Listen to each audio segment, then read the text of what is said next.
If you've ever imagined of starting your own housing program, there is no reason that after we're done here tonight that you shouldn't go to forstonconsultants.com/webinars and watch the webinar, guys, because a lot of you have wanted to start a group home or traditional assisted living facility, but that stuff takes license. It takes a lot of time to open. There's a lot of red tape to jump through. You have to ask for permission. We teach you guys how to open an ILF, an independent living facility, where you can house the homeless, displaced adults, or anybody that has a guaranteed income, and it doesn't require a license, and you don't have to own the property. Make sure you watch that free webinar at forstonconsultants.com/webinars, and then set up a free strategy call so that me and my team can get you started. Let's get back to the show. Hey, what's everybody. going on, everybody? What's going on? And welcome to the live broadcast. Don't wait to be great. And we miss y'all. We have. Feel like we've been going a while, Shay. I don't know if we've have, but a while. Feel like we've been going a while. We haven't sat in the blue chairs in a minute. I feel like we've been missing an action on the blue couch. And for some of our people that may not know it, we have been playing some replays because we have been out of town and on speaking engagements and handling business. But nevertheless, we are here. Welcome. Today is a great day to be alive. If you love God, love people, and love real estate, you're in the right place, because again, our whole job and our sole mission in life is to show you all how to take a residential property that you don't even have to buy it. You can rent or lease it, Shay. And they can connect with social workers and case managers and take people from homeless to hopeful. And we call that a shared living environment or simply an independent living facility. And guys, we got a lot to cover today, right? Ronald's already started. We got a lot to talk about. But nevertheless, welcome everybody. Shay, tell the people who you are and what you do. Good morning, everybody. I am Shanye Shea Forston, the president and founder of the Angela Denise Foundation, 501c3 nonprofit organization where we take women from homeless to hopeful, utilizing the ILF model. I am super excited to be here. Ronald's picking at us already. He's talking about pinkies up this morning. We got you, bro. But super excited to be here. We've had a lot of things going on that you all have kind of heard us talk about, but we're here to talk about it for real. Now that we're on the other side of the event, which was a super successful event, we're going to discuss that today. We're going to discuss all sorts of new things that are stemming from this event, and how that's not going to be just a one-time visit to Las Olas for us, to Fort Lauderdale. It's going to be something that we're doing on a regular basis. So I'm excited. In other words, y'all, they invited us back. So your brother didn't blow it, y'all. I did a great job according to them, right? And they're inviting us back, and they got a whole lot of stuff planned for us, which also includes kind of a master class that they want me to do via Zoom. So we'll fill you guys in on all of that. But again, man, welcome to anybody, especially to the people that may be newer to us, right? Also, big shout out to all of you old heads that are always around us. We appreciate you guys. You guys have a lot of choices of where you could be, but y'all chose to be here, and we appreciate that. And again, if you're on any other forum that you can't see us, make sure you come to Forston Consultants live on our YouTube channel, because this is where we show you guys the action. This is where our long form content is shown. And today, I'm probably going to show a few slides, right? So also, let me know in the chat if you're super new to us. Clear too. Let us know loud and clear. We want to make sure that everything is sounding how it needs to sound. Can I have that mouse? So I got a microphone check. So I got Derek some new toys today. So it ain't me with all of the gadgets. I got Derek working with gadgets today. So if you see Derek looking kind of crazy, just know that I got him a new gadget, a remote mouse that's going to allow him to do what he does, right? And also let us know in the chat if you can hear us loud and clear. And also let me know in the chat if you just happen to be new to us. Like if this is your first time encountering Forston Consultants or us, or especially if you came from the YouTube channel, let me know if you're new to us. I want to see that. Stacy said, I am new and excited to listen. Welcome, Stacy. We're excited to have you. Welcome to the Forston Consultants family. We are all things independent living facilities. We are all things business. We are all things couples in business. We are all things. Let's get it done. Let's do amazing things, and let's get out there and make an impact and a difference in our community. So that's who we are and what we talk about a lot on this channel. So welcome. And Stacy said we are loud and clear. Thank you so much, Stacy. So Derek, let's jump right in, right? Absolutely. Let's not prolong the people waiting to hear what went down in Las Olas in Fort Lauderdale. Man, we had a great time, first of all. So it was just a great time in terms of it being kind of a mini vacation, but it's what me and Shay now call working vacations. These are the things that I kind of used to dream of when I had a job as a social worker, barely making ends meet. I dreamed of taking vacations, but also being able to pour into the lives of other people, but also maybe make some money while I'm there in business. So it was just pretty cool. This was a non-paid event, right? We just was invited to pour into this group that is really good at getting real estate. So this was a subject to group, the Broward cohort of the subject to group. So it was exciting. And it's really under the leadership of Pace Morby, who is big in subject to deals, right? Sorry guys, I'm actually doing something for Mom Forston, so my phone keeps going crazy. But yeah, super excited about what's to come, what we're doing, and what took place at this event. Just the opportunity to get to know other people, collaborate with newfound family and friends. And this is why we say, do not forsake the opportunities to go out and network. Networking is the key to really stepping out there and letting people know who you are and what you do. Having those opportunities to network, you just never know who else is going to be in the room, in the building, and how they may have something that you need, as well as you may have something that they need, right? Whether it be information, whether it be access to capital, whether it be, access to digital solutions. Like for us, Digital Flow Solutions made an impact at this event. VA 101 was present at this event. As long as we're there, we're always going to be discussing who we are and the many facets of the Forston Consultants brand. And that was exciting. It wasn't just about the ILFs. It was about, being able to share who we are in totality. And that's what made it so cool, because people got to interact with us, engage. And Derek, I want to give a huge shout out. So while we were there, and I'm going to jump right in if you don't mind. Absolutely. While we were there, there were some family members that we've never known. They catch our replays here on the YouTube channel, heard that we were going to be in their area. Saw the social media. They showed up. Some people that just watch us here on YouTube. And that felt really overwhelming in a good way, because they were like, oh my goodness, we watch you on YouTube all the time. I can't believe you're here. And we knew you were going to be here. So we showed up. And that was sweet. I mean, huge shout out to everybody. The distance that some of these people travel was also amazing. Like Jillian, that's, doing a work assignment in New Hampshire. She flew from New Hampshire to be here. So big shout out to. Say too much. So big. Oh yeah. Right.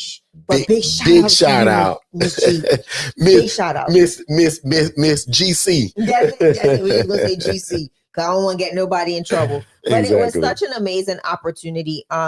And it was great. Big shout out to Dennis too, man. Dennis Montoya and family came out to see us. He lives down there in Davie, Florida, probably about 45, 50 minutes out. He also came through.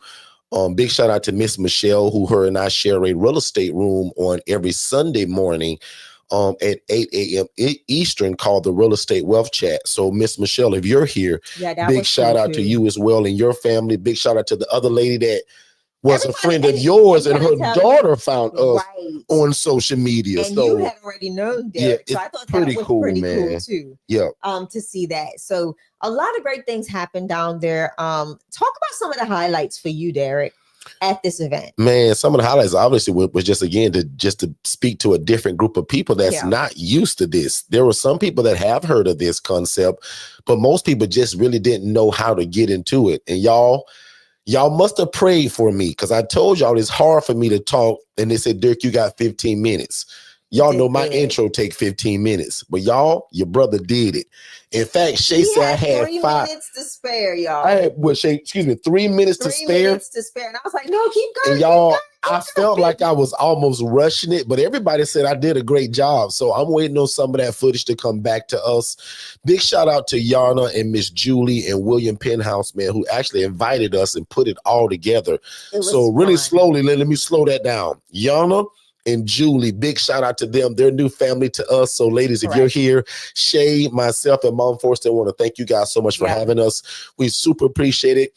And we look forward to come back to continue what we've started. But yeah, Shay, another highlight again was just, as you said it, but I'll reiterate it. People that we don't know, but they know us. And that's the power, guys, of social media. Yes. I tell you guys all the time, I don't care what you do. If you fry chicken, if you sell shoes, if you have a daycare, or you're a chiropractor, or you own a bakery that sells chocolate chip cookies, if you don't advertise and market it, how will people know? People literally travel to this event because they saw the social media. Exactly. And they say, wow, like, because they didn't get a call from me. This was not my event. Right. But because of the social media shit, I believe because we're so consistent, people were able to come and show support. How can somebody come and support you when you don't put it out? Yeah. You complain about nobody buys your fried chicken, but you don't have signs up, you don't go on social media, and you don't talk about it. That's difficult. Now, you can't, listen, I'm going to be very honest. Derek did a great job, and I'm not even going to lie. The sub 2 community did an even better job at promoting this event. Like Derek was like, he was being tagged in different groups that he had no knowledge of, but because he was tagged as a speaker, he gained access to new groups. So that's even more opportunities for him to share what he does. So again, this is the power of collaboration, right? When you collaborate or you sit on stages with other people or they invite you to sit on their stage, you now have an even broader network to share your information to. And I think that was a blessing that I think we didn't pay attention to it until now. Like when we were talking about it after the event, we were talking about how many groups that she tagged you in regards to and all of these new friend requests. And what's powerful, you guys, is like Shay said it earlier, but again, I'll reiterate it. Some of these people are loan officers. Some of these people are real estate agents, property management, all of the things that you need to make this business work, which is independent living facilities. So again, if you just joined us, I'm sorry, but I'm Derek Forston, and I operate Second Chance Housing, where we operate independent living facilities. And we're talking about an event where we went to and spoke to people about this model, because this event, Shay, they're good at getting the real estate, but somebody don't know what to do with it. Their choices are limited. One guy said, should I do Airbnb? Should I do this? Should I do that? But when he heard us speak, he was like, wow, that's interesting. Never thought of it that way. Shay? So Miss GC said Derek did an awesome presentation. So happy that I was there to be a part of it. And we are so grateful that you showed up. We are super grateful. That was exciting. Like, words can't even express She's an ILF Mastery Blueprint member. So talk about that. Can't even express how it feels when we get to physically be in the presence of those that we serve as consultants or family. It's a blessing to us. Like, that's an honor to be able to sit in a room with you and have conversations and get to know you, not just as, ILF client or family, but family. Right. And that was powerful. And she brought her family. Right. And that's what to me was like as they say, the icing on the cake. Now, Miss GC, guys, is an ILF Mastery Blueprint member. So she's our family. Right. So the longer you guys hang around us and you newer people, like, why? Is that Derek's aunt? No, she's not my aunt, neither my sister. But under our coaching, she's my family. She's just like my sister Tiffany that lives in St. Augustine. So that's the way that I view you guys. When you come under our coaching, if you're a male, you're my brother. If you're a female, you're my sister, and you become our family. So it was cool that she also brought her mom, who's also boots on the ground for her. In this same area that we were in. So, and I love it when people involve their family. To me, again, it's the icing on the cake. And that was thank you to TikTok. The icing they are on the cake going for me. Crazy with the hearts over here, Derek. So I want to give y'all a heart back. So thank y'all so much. And listen, YouTube, y'all get one too. But listen, it has been, man. So you said about family. And I think that is the most important thing when it comes to doing business and doing it well. Knowing that it's better together. Yeah. You know, I think it's fun when you try to do things on your own. That's a t-shirt, y'all. It's better together. It's better together. It's fun when you can do things on your own, but when you have that support system around you, it's the wind beneath your wings in those times or those moments where you're feeling a little heavy. In those moments when you don't feel motivated enough to push through or persevere. The family aspect of it helps you to do things a lot more. Like we took Mom Forston with us, guys. And we even talked about that shit. Amazing. She actually just left. She's home, by the way. She's home now, yeah. So it was a blessing. In fact, Mom, if you're on the chat, and she probably is, Mom, just chime in real quick and greet the people.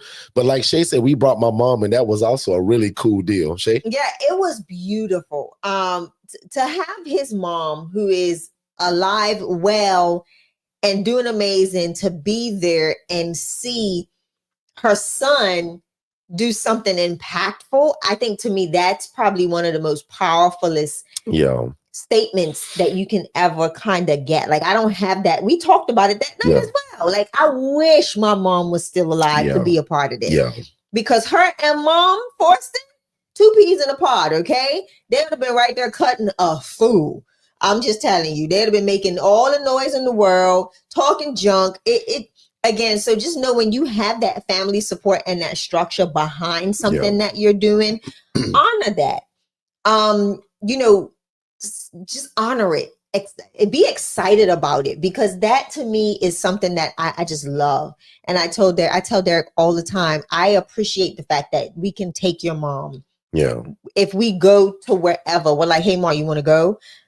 So you retiring you guys, all your siblings retiring your mom at this particular point in time has been a blessing, because now she gets to experience the businesses that her children have created and or as you said before, Shay, enjoy the fruits of her labor. Of her labor too. Yeah. So it's awesome how when a lot of people met my mom, they talked about, here is the creator of this guy, right? Of this thing. Because everybody called Shay and I this power couple, right?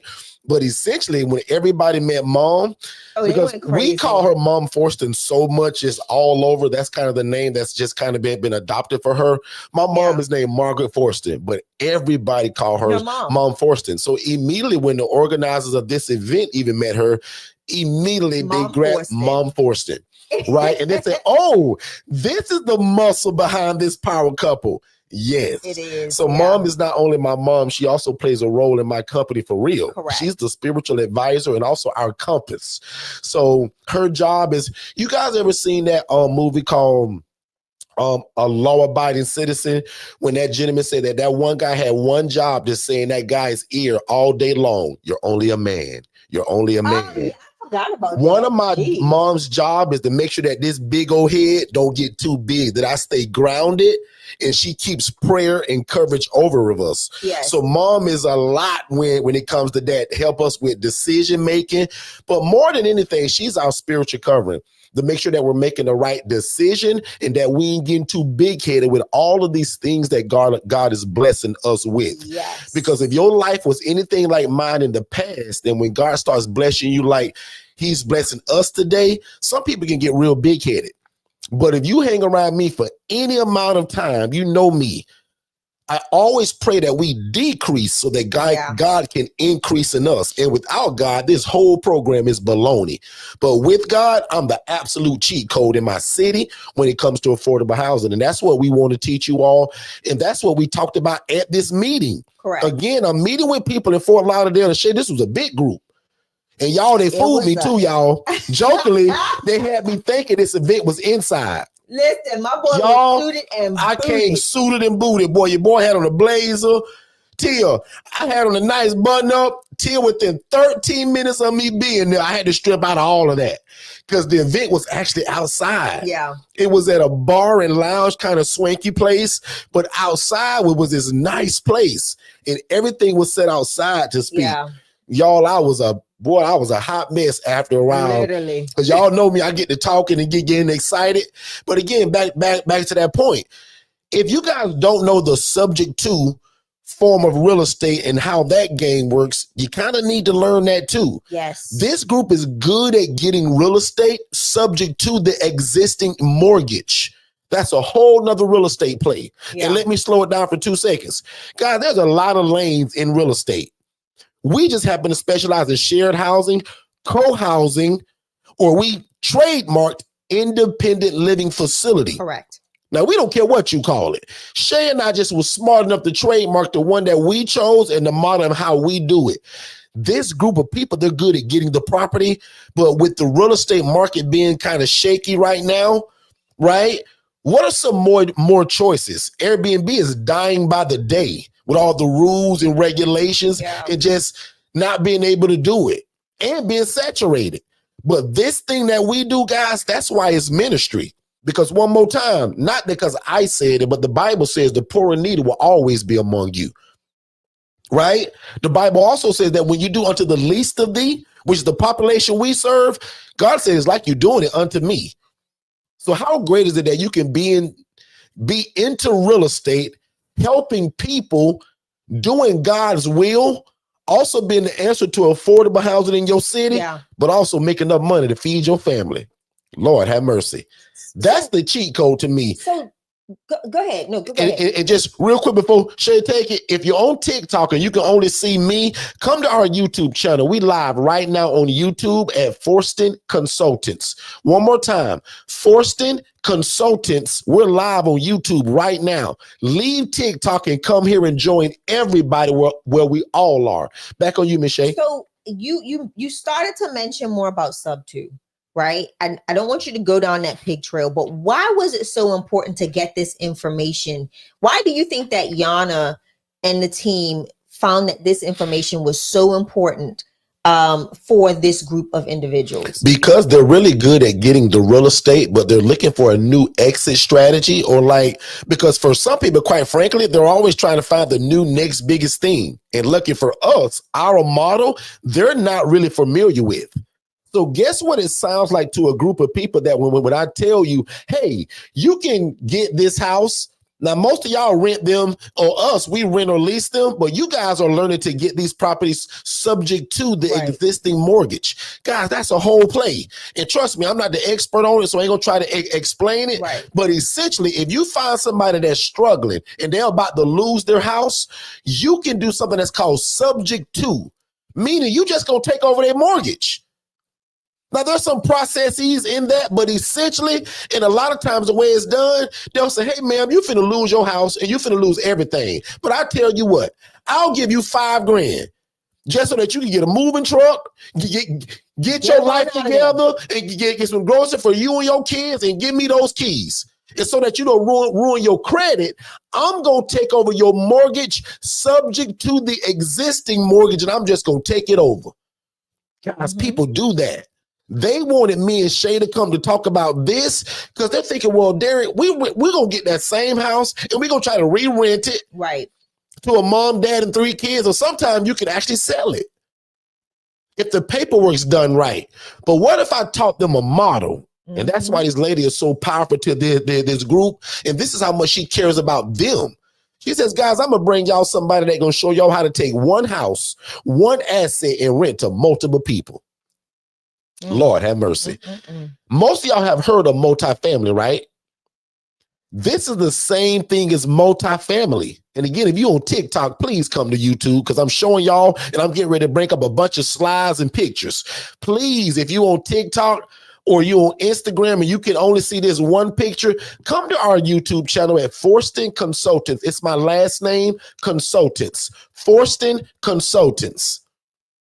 So again, Shay, I told these folks, what about that 4-bed, 2-bath home that you was going to rent to one family and get one income? Yeah.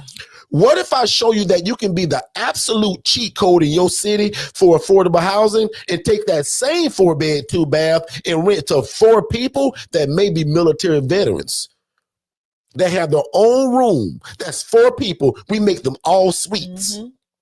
Then I said, but what if we want to help more people and people that maybe can't afford that private room? We got a model that's 2 per room, and now we're taking 8 people from homeless to hopeful, and they all get a guaranteed income. They're like, well, Derek, how? SSI and SSDI. 95% of my clients don't get up in the morning and go to work. They get a monthly stipend every month without fail, and nothing stops it. COVID-19 don't stop it. Monkeypox don't stop it. Nothing stops this government stipend that they get every month. So when you guys hear me talking about and ranting and raving about, we collect guaranteed income, we get guaranteed rent. Why am I able to say that? Because the people that I serve, Shay, get a guaranteed income. So let's, because I know, like I said, you just spoke about the importance of exit strategies in real estate. And most people don't, like for the person that doesn't understand what an exit strategy is, I just want to break that down really quickly. An exit strategy in real estate is, what are you going to do with this asset now that you have it? Are you going to sell it? Are you going to rent it? Or are you going to do something else with it? So it's, what is the process or the plan post-purchase that's going to bring you a return on this investment? So when you hear Derek and I even talk about the exit strategy, like the house in Warner Robins, we sold one a couple of years ago. We have another one that's on the market, and we just have it on the market. We're not in no rush to sell it. We just want to see what the market is doing, right? That is our exit strategy for that. It's a temperature gauge. That particular property was like a bank account, right? We purchased at 80-something thousand. Actually, it was 74 grand even. My bad. It was 74,000. Now it's worth what? About, I can't even remember, like 150,000. So think of that. And we purchased it 4 years ago. Yeah, about 4 years ago. 4 years ago. That's think of the difference in that, right? It is on Zillow. So if you want a property that's got a rental already in it, let us know. We'll send you the address. So those are the things, like that exit strategy for us was, how quickly can we make an additional income off of the money that we invested, right? It's like a bank account, but it has a higher yield. And we did that burst strategy to it. It still pulled out money. Yeah. And we collect rent every month. So if you think about it, it has been a consistent flow of income for us. And the exit strategy now is to see how much can we get from it altogether if we sell it. So again, we put money into it. Like you said, we were able to take money out of it because we did the burst strategy, which is we bought it, we renovated it, we rented it, we refinanced it, and then we repeated the process and bought another property here in Orlando. Slow that down, Shay, for somebody that may not understand it. Just give those B's again, because in the chat, let's just be honest and let's talk as a family. How many of y'all have not ever heard of the BRRRR strategy, meaning BRRRR? Put yes or no in the chat, and then Shay is going to tell you again, what does that mean? And then we'll keep moving. Yeah, so the BRRRR strategy is just that, right? Your goal is to come out of pocket one time when purchasing real estate. And, whether it be from investors that are investing in your dream of purchasing a house or a property as a business, or, as an income property. You won't do this on your personal property. You can, but for the most part, I'll say just, think of this for your actual investment. So the BRRRR strategy, so somebody said no. So the BRRRR strategy is when you buy, that's the B, you're going to buy a property. For one, you want to make sure that the property is not in tip-top pristine condition, because that eliminates the whole rest of the process, right? So we bought this home. The house was, it was terrible. Somebody had stole the AC unit. I'll admit it really wasn't terrible until we got behind the walls. Right. Okay. And that's a whole other conversation, right? So she's kind of right, actually. Yeah. But with the naked eye, none of y'all would have called it terrible. We wouldn't have noticed it. The only thing that was messy was the floor plan. The floor plan was crazy. It's you walked in the front door and it looked like you walked into a bedroom because it was a closed off complete situation. We'll have to show y'all pictures on that. But do you have that slideshow up here? I'm actually going to bring it up, that BRRRR one as you speak about it. I think I do. I think you do too. So the BRRRR strategy is what we utilize to start purchasing properties. And we utilize the income we made from the ILFs. Initially, we had a plan of not spending the money outside of what we needed to live. And go to the other one. Hold on. There we go. Not to go outside of what we needed to live, and save the rest, right? To help us purchase and pursue the BRRRR strategy. So we bought the home at $74,000, like Derek told you. We had an all-in renovation budget of, I think it was $25,000. And can you guys see that on screen? Yes, because it's just small. We're using a split screen, but I just want to make sure you all can actually see it on screen. Is that big enough for you all to still be able to view that? Absolutely. Good stuff. Okay, so here's what Shay told you guys 2 seconds ago. So just breathe that in. So I'm going to explain to you why we did what we did. One, we went to a place that the real estate was not so expensive. We found something that was, within the range of our budget. And we noticed that we could force more value or equity into the property by doing the renovation. So we purchased the property, we renovated the property with, I think it was a $27,000 budget or $25,000. It was in that range. So between $25,000 and $27,000 was our all-in budget for renovations. So where are we at financially? Pull out your calculator. So for easy math, 70 and 30 is 100. Right. So we bought it 74. So who's keeping track? So just use even numbers. Right. So 70 and 100. 70 and 100. So we wound up all in at 100. We were then able to rent the property. What is the rent there? Because I don't remember. Shay, how you gonna give an interview and not know any of the information? So now my direct numbers, I may not be able to quite remember, but if I remember, let's just call it 1,400. So 1,400 is the rent. The mortgage is about 700. So if you think about that, our mortgage on this property is about 700. I'm going to say 750, because that includes the percentage that goes to the property manager. So now we've purchased this property, we've bought it, we've renovated it, we've rented it. Now what we did is, because the renovations increased the property value. So now we go in and we do a cash out refinance to get all of the money that we put in back out. Okay. That money that we put in, that $74,000, we were able to pretty much get it back in totality and go ahead and utilize that now to purchase the house in Orlando. So now we've purchased 2 assets, but we've only put money in one time. So that is the gem about the BRRRR strategy. The goal is to come out of pocket once. So when we say that you have to purchase the property smart, you've got to make sure that there's room to force value or force equity into the property and be able to now pull out that equity and utilize that money that you get out of it to go back into another asset or another house, right? Another property. So what we did is this process just makes so much sense. So BRRRR stands for buy, renovate, rent, refinance, and repeat. So you cannot forget the last piece, repeat. Your goal is to repeat the process, not take all the money, sit it in your pocket and go have fun. Find you another property. And now guess what? You can start ILFs every so often after you do these renovations. So that is the BRRRR strategy. I know I kind of went rogue on the numbers, but that was a fast version of it. But guys, it was right on target. So pictures, and Derek's showing you the pictures. This if is you're lost, BRRRR. We don't mind slowing it down, but literally word for word, what Shay just said, that's the BRRRR strategy. Yeah. Right. She gave y'all a crash course on it, and we've talked this at a slower rate before. But literally, if you guys were taking notes, Shay just told you guys what the BRRRR strategy is. Yeah.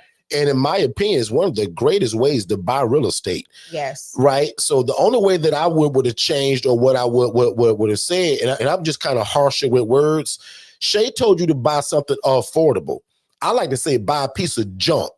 And force the equity. Right. Yeah. So, and I mean that in a nice way, right? So again, if you on TikTok and you can only see my big face and Shay when I move the camera, please come to YouTube, because I'm showing all the pictures of this rehab now. So Forston Consultants on YouTube. Forston Consultants on YouTube. Yeah. One more time. Forston Consultants. Come over to YouTube, right? So I believe in buying a piece of junk. And like Shay said, I want to force equity into it now through rehab, right? So if you can see those countertops, guys, I'll admit that is ugly, right? That's like tile flooring on top of a countertop, right? So obviously we're going to get rid of that. But your big brother, I'm trying to save those cabinets though. Right. 5 of y'all put in the chat, save the cabinets, Derek. Because Shay may agree today, y'all, wink, wink, wink. But when we was doing it, if I can remember, I think Shay and Mom Forston wanted to yank them cabinets out of there. No, we were fine with the cabinets. Now that we can save them, y'all. Once we saw the cabinets, we were fine. I think initially, because remember, we did this remote, and that's another thing. We did not live in Georgia when we did this property. We had an amazing contractor that pretty much text us every day when he arrived to the property, pictures of what that was our expectation. Yep, what was completed. Say it again. That was our expectation. And let's slow that down, Shay, because I already see the day is going in a different direction, and I love it. So if you're here to learn how to start an ILF, you're in the right place. Yeah. We're just talking about now, finally, what happens if you buy one? Or get the property. Because 98% of the time, we talk about renting or leasing this property. But somebody that said, boy, can two of y'all say, Derek, I'm glad y'all going this route today. Because right now, this room right here, 95% of y'all would say, Derek, there is nothing wrong with this room, bro. Derek, I wouldn't even change the floor. Derek, I wouldn't even change the paint. But y'all, sometimes that's the whole reason why you have rehab and have inspections. How many of y'all, in terms of what you see right now, you wouldn't change a thing? Probably neither would I. Now, if I got fancy, maybe I paint those walls. But I'm keeping that flooring and everything in terms of what I see. How many of y'all are moving this stuff? Like you said, none of y'all are removing this stuff with what you see with your naked eye. But Shay, can you tell them how important inspection is to get on any property that you consider in buying? Listen, if you do not get an inspection, you are doing yourself a disservice. If we had not done an inspection, we would have moved somebody into this house and they would have fell right through the floor. Hello, somebody. Okay. Is this Michael? See, Corny Clark sound like me. Corny, I'm painting, and that's probably it, Corny. Until you step in the middle But until you do it, Shay said, babe, did you get that inspection yet? See, guys, I jokingly say this, but I'm a husband. All my guys stand up. I'm used to a wife saying, hey, babe, did you check this box and check that box? Because quite frankly, some of us move so fast because we're excited. The box. We all need somebody to slow us down sometimes. Yes. I don't care if you're a wife or a husband. I'm just picking on the guys today. I'm a husband. How many of you all in the chat said, yeah, Derek, I'm a husband, bro. I get it. Guys, I was moving so fast that Shay said, babe, now, inspection. All them courses that we took on real estate, there, I remember one guy said that we need to make sure that I said, oh yeah, babe, we got to get an inspection.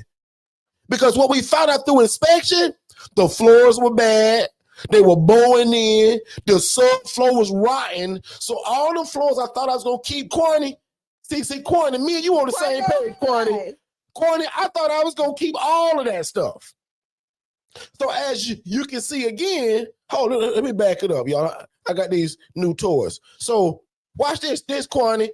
Now you can't tell Quani, but I'm gonna be nice. When it was the builder, because I'm gonna be mean for 2 seconds. Some dummy decided to put a wall in the middle of the house. In the living room. Completely made the layout. Now, if y'all can see on the other side of that framing, I think that they call it framing, y'all. I ain't no contractor. But Shay, that's the front door. I know. Somebody turned that into a room, y'all. Yeah. But now, not joking, guess what we did find out? And that's why I said I'm going to be mean for 2 seconds and take that statement back. We found out somebody that was living in this house had some kind of medical care. So they blocked that room off so that the third party person could come in and render service. Ooh, somebody going to miss that.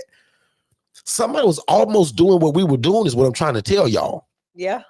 Anyway, I'm moving along because Shay telling y'all what the BRRRR strategy is. And out of all the R's, can somebody put in the chat which R are we on right now? Come on now. Shay said buy it. What's the next step? Shay, Shay, you told them too fast. Oh, my bad. That was their quiz. Oh, my bad. But take it, Shay, because look at what you're doing now, Shay. Renovating. So as you see, all floors had to come up. They all had to go. Every last one of them. I like taking down walls, y'all. So I hate to tell y'all, I'm the one that's always going to be responsible. If you see a wall come down, it's Shay's fault. Or one go up, it's Shay's fault. In this property, I knocked down a wall and made them do a structural beam because it was load bearing. So we had to do a structural beam across that whole area. What difference, Shay, did that make when you decided to do that? It changed the whole aesthetic of the house. It literally gave them an open floor plan from kitchen to living room. And then everything else is pushed to the back of the house. So all of the rooms, the bathrooms are all down the hall. So open concept, as some of y'all call it. Shay, can you tell them what we found in the window sills once they did the inspection? Did the subfloor and have to go? Yes, it did. And a lot of different places. So what I do, okay, so let me give y'all a quick why I love renovations and how I'm good at budgeting. You can't say I'm not. And I'm going to toot my own horn for a second. So for most of you that don't know, I did a very big project with the hospital that I worked at. So I had to know the budget. I had to be able to estimate throughput, which is the daily processing of a department while under the construction. And I had a 60-day window to do this whole thing. So I had to arrange staff. I had to arrange processes, rearrange processes and keep them in compliance because we were in a joint commission window. Great time to do a building project. And I'll share those pictures one day with everybody so they can kind of see. But what that had caused me to learn is how to manage a construction team, whether remote or in person. Yeah. 2, how to stay on a tight timeline. And 3, to force for the team that I'm working with to give me a true plan. I need a whole project plan. Nobody can work with me in a project like this and not have a full project plan because I'm one of those people. Y'all won't like to work with me. I'm just going to be honest. I can be I want what I want and I need it at the time I need it. So I was able to do this with every renovation we did so far, keeping everybody on task, on time, and on budget. That is the biggest thing. So anytime we do a rehab like this, I'm very, very cautious of that safety, that reserve. So we always keep about 20 to 25% in reserves. Yeah. For anything that we do not know. Which is this picture. Talk about this picture and combine that with what you're saying. My reserves was 20%. Excuse me, we did 25% of our actual rehab budget we had in reserves. Not to be touched unless we needed it. And guess what? We needed it. We knew about the subflooring because we got that information on the. Plus, when you walked it, you felt it. You felt it, but right? Talk about that right there, which you couldn't see with the naked eye. Well, when the rubber met the road and they went to go doing some stuff, somebody knocked on a wall and it crumbled, and like an old stale chocolate chip cookie. He was like, I was like, oh, termite. Maybe it's just only in this one area, Shay. Nah, termite damage, guys. The termites were remediated. That was already done. And in Georgia, they have to have that. It's a document when they do stuff of that nature that lets us know that it's been taken care of and it's been good for X amount of time frame. It's like a certificate. But we didn't know. So lucky for us, right? Again, the problem was taken care of. We're going to talk about that. The problem was taken care of, but the damage was what, Shay? already done. Was already done. Okay. So as you can see, the newer sheetrock that's going up, and this is a phone call because Shay just told you 7 minutes ago. I'm looking a mess in this picture. I must have been picking out my brains or something. Can y'all see the surprise look on my face? Or is that picture too small? Do we need to make it bigger? Or can y'all see me and Shay saying, what do you mean the termite damages in more than one place? Can y'all see your brother down there on that FaceTime corner? Like, dang it. Lord have mercy. But the blessing is we had the reserves and we only utilized like 7%. It wasn't as expensive as we thought. That is our main man, Rudis. He is awesome. So you can see somebody asked about the subflooring. So as you see, it's all been redone.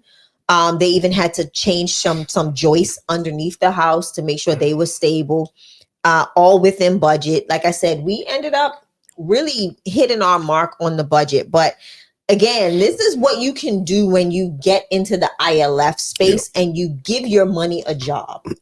For us, we had ILFs out the wazoo. We had over about 15 ILFs at one particular time before we got heavily into the consulting. And then that's when we started handing off our ILFs to let those that we were consulting manage them and have their own ILFs. But what we did is when we utilized those funds to help us enter into the real estate acquisition process. And that's what we did. We gave our money a job. Okay. So again, this is what it afforded us. Let me share something though, because Shay may not share this, y'all. Notice in this picture, guys, it's only me in the picture. Shay had walked away in frustration. How many of y'all have been through a rehab process and it didn't go through as smooth as you thought, or you thought you was going to only spend 15 grand in rehab, but it went to 26? And then we ended up driving. This is where those reserves come from. Yeah. Because if you just joined us, you missed the whole point of me telling you that Shay and I don't live here. Shay and I are in Orlando, Florida. Right. This property is in Warner Robins, Georgia. 4.5 hours. Did you guys catch that? So this is what we talk about when we're showing you guys, how do you become an investor? In fact, guys, I kind of made a vow to myself this year to write that book, and I haven't done it yet. How do you become an investor outside of where you live at? How do you manage contractors 8 hours away from your house? Yeah. How do you set that budget? And all of those things that Shay just talked about, what can seem like boring talk, but oh boy, do you need it. Because you don't need the surprises. And again, if you on any other forum to where you can only just hear me, make sure you come on YouTube to where we're showing you guys exactly what we're talking about on YouTube. So I want to answer some of these questions. Forston Consultants on YouTube. Back on you, Shay. Yeah, so Kwani has a lot of questions. I got you, girl. I got you, Kwani. So no, they didn't have to lift the house in Georgia. They've got most places have crawl spaces. So they were able to go under the crawl space to get it fixed. Took them like 2 hours, hour and a half. It wasn't long. And it just so happened, and this was like right at the end of COVID. Yeah. So we decided to do a rehab, y'all, dead smack in the middle of COVID. When supplies were high and sometimes unavailable. Supplies were unavailable. But we were blessed to have an amazing contractor who was on it. Like, he had so many resources. So we were able to keep our timeline, keep our budget. We did go a little bit into our reserves, but not much, about maybe like $3,000, $2,500 into our reserves, but it wasn't super drastic. So I was kind of frustrated, but I was like, dang it, like, how did we miss this? Yeah. But again, you can't see that stuff with your naked eye on. This is behind the scenes, behind the wall. We got the house at such a great deal, guys, that like it kind of didn't matter, right? So everything that we spent was expected. Right. So right. And that's the answer. Kwani's next question is that didn't they add some of those unfounded issues back to you? I feel like you got ripped off. Actually, we didn't. No, we didn't. Actually, the house was a great deal. We did not. Yeah. And they still told us, because guys, remember, there's a certain part of your contract where they have to unveil this type of stuff. Correct. So we knew it. Now, the extent of the damage, but you go into your negotiations. Because, guys, you got to remember, when you do that inspection, that gives you grounds to go back and to negotiate. Correct. We bought it 74. This deal started at well over 100 grand. We talked it down to the number that we got because of that inspection. So again, the inspection is what you guys are going to use to leverage during negotiation. Exactly. And that's a part of your due diligence period it's called due diligence when you're in that process to purchase, right? So we had to extend this twice. I think we extended it twice because we were in negotiations, and we started right after after we did the walkthrough with our peeps. What was it called? The inspector. Yep. And we found these different things. We went to the table. We went and we contacted Rudy's. We said, hey, what's the cost of this, and this? Put your labor cost in that as well. The whole AC unit, missing. Gone. Yeah, they stole that. Complete. They stole copper from underneath the house. Like, pipes will go and again, all of that went into the negotiations. Correct. And what's cool, let me go another layer of this onion and explain this. Right. The gentleman that we bought this house from, he bought it from like his cousin for like 10 grand. Kept it for like 2 years, sold it to us. So this is how real estate works. He made a nice little grip. Guys, we gonna sell it for double than what we bought. That's how real estate works. And if you remember how we did this burst strategy, we bought it, we renovated it, we rented it, we refinanced it, which means say, hey, bank, look what I did. I took this piece of junk and I fixed it. Now look what it's worth. And hey, bank, can you give me the difference between what it's worth now and the day I paid for it? Yes, sir. Guys, they wrote me and Shay a big old check and put it in our hands. And guess what we did? And we still collect the rent every month on the property. Yeah. That's why real estate is so powerful, y'all. In the burst strategy, again, now they wrote me this big old check. The lady's still paying the rent. And now years later, 4 or 5 years later, we're getting ready to sell it. To put back into affordable housing closer to where we live. Exactly. And I still love Warner Robins, so I'm not saying we're leaving it forever. But this particular property, we are. And like on this slide, it says, who would live on such an ugly property? We would. Yeah. Remember, we told you guys 2 weeks ago, and it shocked a lot of y'all. Y'all didn't know it. Shay and I do a bunch of stuff, but we're also lenders. And we do something that's called asset-based lending, to where we're only concerned about the property. I don't care about your job, your W-2, your taxes that you didn't file yet. Guys, I don't care about none of that. I don't care if you started your job 5 years ago or 5 days ago. Correct. We care more about that 20% down. And what is the property? Where is it located? How much is it worth? Exactly. And that's how we lend on properties, Miss Shay. Yeah, so I'm glad we went down this rabbit hole because we're just literally showing you other ways to enter into the ILS. There go your beam, Shay. Yeah, my beams be encased. Oh, and watch this, y'all. I'm gonna give it back to Shay, but Shay and I are also considering, hey, babe, what if somebody don't buy this house in at least 60 days? Let's now maybe, move this renter away. Who's in this and area? Let's put somebody in it who we trained on this model to put in this 3-2 to now take 6 people from homeless to hopeful. That's right. Talk about your beam, Shay. Yeah, so this is them placing the structural beam, and once that's done, they move all of the supports out of the way, and bang, we've got a true open concept. And again, I was expecting the beam because of the length. I was expecting it to be this was very cost efficient. It only cost us about it was $1,200. I remember beam, right? even. That included them to do it and the material. I was like, how many of y'all pause that for 2 seconds, Shay? How many of you all can't imagine because of where you live at that beam and opening up that big area? Because they're not done, that would cost only $1,200. Back on you, Shay. It blew my mind because I literally wrote down on the mock budget, I put $6,500 for the beam. And then I put down another $1,500 for the labor.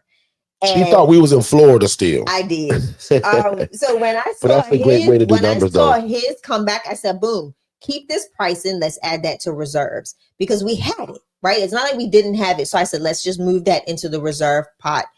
And super grateful that we did. But this is what it looked like at the end. My beam is in. I'm a happy camper. We got rid of that stupid wall and that door. And this is what it looked like once they were. Put in the chat, guys. What do you think it looks like now without that stupid wall? I think we got got some good after pictures, in right? the way. Oh, of course, we got a bunch of more pictures. What do you guys think now? Because this is what you guys would call an open concept, right? Correct. And again, now even as an independent living facility, this just makes more sense if Shay wanted to turn it into that, because now that's your TV room, your living area, and all of that stuff, versus this wall being up, making the house what I'll call unusable. Right. The floor plan was just bad. Right. So this property actually, you know, we did it with the mind frame of ILF as well as the individual renter, to make sure that we had that flexibility in that. And what people don't know, guys, in the backyard, there is a separated garage. Yeah, that was made out of brick. Is a brick garage, upstairs, downstairs. If Derek and I wanted to get real fancy with it and not sell this property, guess what we can do with that? ADU. Turn it into an alternative dwelling unit, an ADU. And now get an additional income from this asset on the back end of the property. And even as we have it advertised for sale, that's how we're advertising it. Yeah. Turn the unit in the back to a mother-in-law suite, a sister-in-law suite. I don't care what you call it, right? But try to make some additional income. Maybe your teenager who you tired of and you want him to have his own space. My mom did it for me, right? So mom, if you hear, call me a liar if I ain't telling these people the truth. My mom was so gracious to me, y'all. She knew I was growing up as a young man and needed my own space. My mama literally built the building in the back of my house out of brick, had everything in it to where I didn't have to go in the house. Now I nicknamed it the dungeon. Exactly. That was my name for it, right? But don't talk about my dungeon shit, because you also met me during my dungeon days. I did. Oh, okay. So all my moms, when you want to give your kid that space, how cool is it that what if you're in the market to buy a house that already has it? Right. So Warner Robins, Georgia, if you want a property right now that's got a renter in it, or you want to do what we're talking about, guys, we're selling the property. It's on Zillow, Realtor.com, and everywhere. Property management in place. There's a renter in place if you want to keep her. But if not, that's up to you if you want to do this model. But we must give her, I think it's a 60-day notice, or was it 90? 60. Is it Georgia 60? I think it's 60. Okay. So again, Shay, tell them about... Go ahead, Shay. Been in the property. Can I tell y'all something? We've only had this one renter. Yeah, now that's a blessing too. Yeah. Talk about that. Yeah, she's been in the property for over and she 4 years. Don't miss rent. She's late sometimes and we get that late fee. But can I tell you, we got a great property manager who makes sure we get that rent, that fee. Shay, finish telling them about your termite problems in all of these windows. And y'all, this one, Shay had to buy a brand new window. Talk about it. I had to buy a brand new window, y'all. But them termites love the window seals, huh? They ate my whole window seal out of house and home, y'all. They murdered. But now there's your brand new wood, your brand new window, and your brand new insulation. So yeah, so we had to fix that. And remember, guys, this is the birth strategy. Yeah. We bought a piece of junk. Now we're renovating it to force the equity into it through renovation. Yeah. Some people have skipped this stuff, not Shay and I. So some people say, well, they can't see it behind the wall. No. Once we know it, we got to fix it. So brand new wood and all of that had to get replaced because termites love that wood, y'all. Mm-hmm. But boy, Rudy's and that team, boy, they put this thing together. And guys, Shay and I made this place what we'll call kind of like in real estate, dummy proof. It's hard all of that. To get a call from my property manager talking about, Derek, this need to be fixed. Derek, this broke. Derek, why when we fixed everything? So Derek, we touched everything in this house. So check this. And about a week and a half after the renter moved in, guess what happened? Flood. Remember? Behind that shower wall. And had we not did the appropriate flooring, guess what we would have had to do?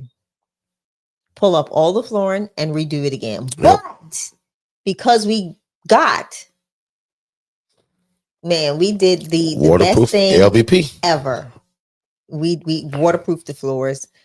So we put a little extra, and it wasn't even expensive. We just so happened to get a stupid deal on a brand new design of floor tile that came out. I mean, LVP that came out, luxury vinyl plank. And it was phenomenal. I think we paid like 99 cents.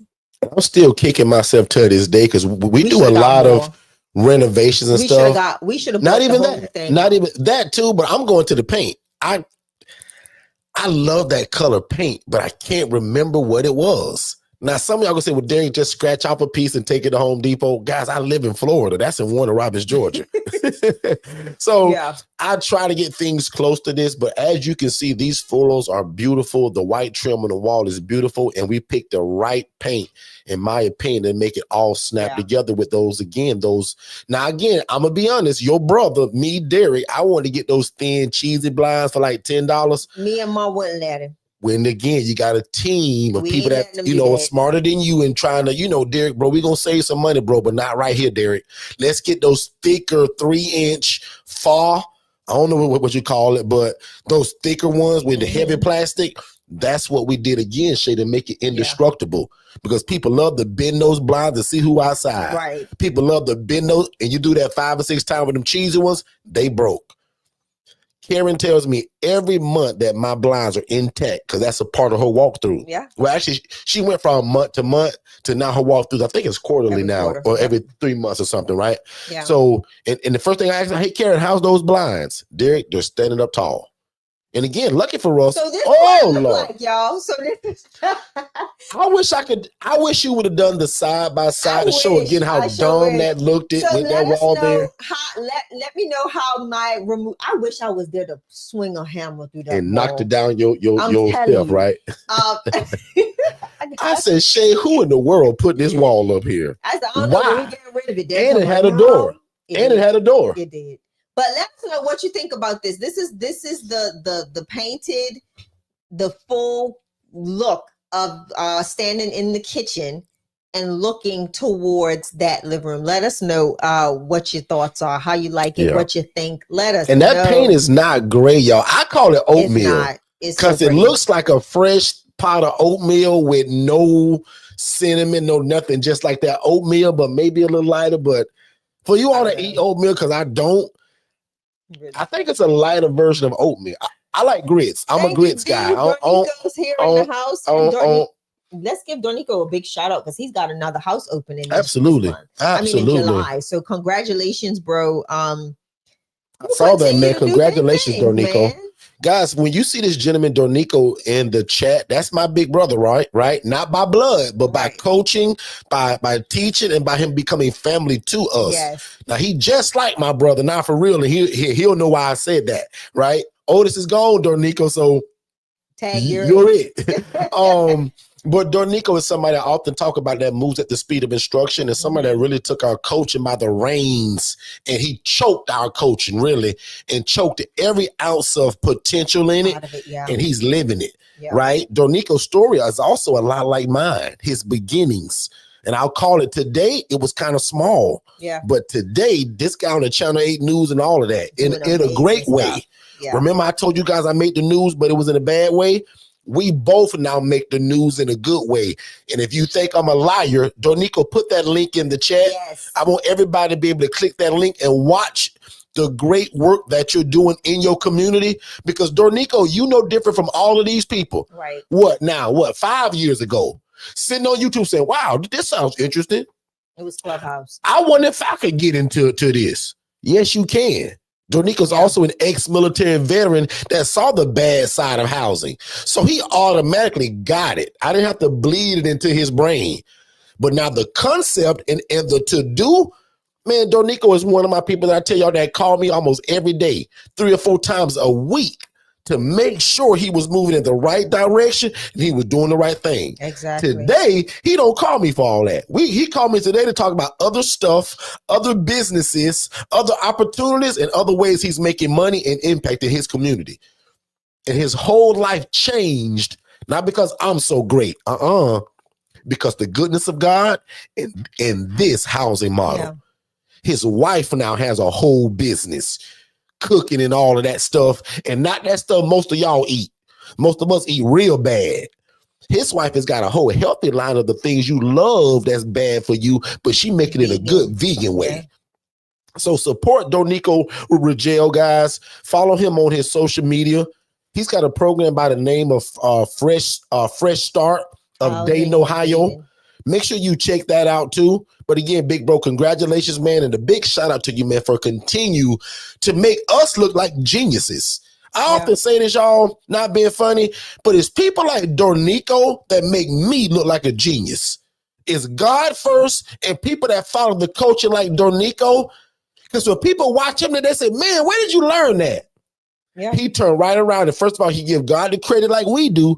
But he said, boy, that live, my boy Derek on Facebook, that's my brother. And he taught me everything I know.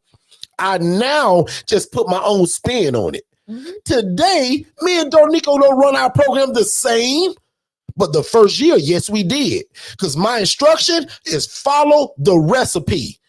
If I teach you how to cook that pound cake, don't you start adding extra sugar, extra eggs, because you heard more eggs make it softer. Don't do that in your first year. Follow the instruction.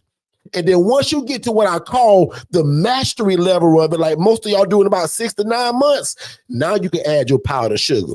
Now you can add a little bit of extra vanilla extract. You can add that fudge icing. But in the beginning, y'all, do what Dornico did and so many of you all do. You simply follow the instruction. Yeah. Make sense, everybody? Dornico said something very powerful. So this is the importance too. And Dornico, make sure you're in the ILF chat on Telegram, because I don't see you. I'll text you a link. And make him an administrator. And I'm gonna make you an administrator. He's more than welcome to talk in there and give advice and answer questions and all of that. So Dornico actually says something. Job corps across the country are closing. Thousands of young people will be homeless. Wow. Now is a great time to get started, bro. Y'all all are geniuses. Wow.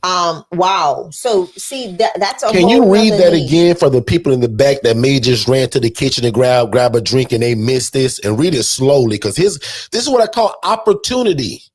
Yeah. So even before Shay reads this again, I'm gonna say this statement and then Shay, you read. Guys, I don't want you to be poor. I'm tired of you guys being poor. And that don't mean the amount of money that's in your pocket or your bank account. Poor means passing over opportunities repeatedly. Yeah. Don't raise your hand and don't put it in the chat, but just answer this inside your own head in your own living room. How many of you guys know you're supposed to be doing this? You've heard it before. Maybe you needed to hear it from us, but stop passing over opportunities repeatedly, because that's what poor means. Yeah. Now, 2 of y'all type that in the chat. And then Shay, read them the next greatest opportunity that we just found out about today. Dornico just told us that the Job Corps across the country will be closing. So that leaves thousands of young people without shelter, without provisions of housing. So now is a great time to get involved. And that is 100% correct. So this is where marketing needs to take place, right? If you're in an area that there's Job Corps around, you need to go and start soliciting, start sending out your flyers. Heck, host an event, host an event that says, hey, come learn how to do X, Y, and Z, or come learn, housing opportunities, partner with other people. This is the prime example. Again, this is where community and connection and collaboration are very important. If you can partner with an apartment complex, some type of extended stay hotel, and yourself, and host a information session, Dornico, I'm talking to you, host an information session on the types of housing that are available for these young people. You've now not only just put yourself out there, but you've given them more than just an independent living facility model as an option for living, but you've now also given them other opportunities to gain access to affordable housing. So Dornico, if you haven't already, connect with some other people in your community, right? Go to Job Corps, schedule a day and a time, rent a hotel space, rent something, and host an event, a quote unquote event. See if one of your restaurants towards your housing, absolutely, or have Sin sponsor it with food, right? That's another way for a tax write-off. She can sponsor it even though you're not a 501c3. That's the way to get her food brand out too at the same time. Exactly. Have her sponsor it, the meal, or handheld, and then have these people speak on housing availability especially in your market, because now you're giving these young people access to information that Job Corps may or may not provide for them, because they're closing. Their goal is, hey, we got to close. Let's figure out what we need to do to be able to close these doors and do it successfully. You get what I'm saying? So, yeah. Dornico, you need to find a space somewhere, set a date, and then have a couple of other people, whether they're ILF owners and operators in your city that you trust and you value, other hotels or extended stays that may have availability and would like to partner as well. And y'all teach these young people on what's available for housing, right? Set up some applications. Start having them fill out these applications where they're working. All of this information that you can gather from this, put it in your DFS platform. And now you've got a group of individuals that you can constantly communicate with or help navigate them to find housing. I love it. Right. So be a resource. And that's literally what you can do. So D, I hope you heard that. And I hope, let me know if you need a call. And 25 people right now should be Googling at your house right now, where's your nearest Job Corps to where you live at? Like, you just joined us today for free and just got a major gem. But what if you said, well, Derek, I'll admit, bro, Derek, I've been following your coaching for a long time, Derek, and you told me to know who I am and who I serve. And Derek, them young people really ain't my cup of tea. Right. You can still become an HRA. Remember, we teach y'all 2 ways to do this. I just heard also in my own ears, how can I also be a resource, just like Shay just said, and be a conduit to even be the referral source for this population? Yeah. Shay, that makes sense for people that don't have a house today or can't rent one or buy one. Mm-hmm. How can they become a housing referral agent, which we teach all the HRA? How can you still make money and an impact and an income, and you don't need the house or real estate? We're showing you today real estate, of course, on screen. Right. But when that point just came out, to me, that's a major gem for everybody. Yeah, and this is why I tell people this is the benefit of networking, right? Because now it's not just you trying to do this thing alone, where you can now partner with other individuals in the community that have the same mindset, that are looking to do something, if it's not even the same, if it's not called the same, but it's still a access point to housing. So you want to make sure that you are connecting with like-minded individuals so that you can get results in your community, or be the conduit to results in your community. So, man, and then Dornico says they have a Save Job Corps campaign that they're doing. But do me a favor, Dornico, do some research, right?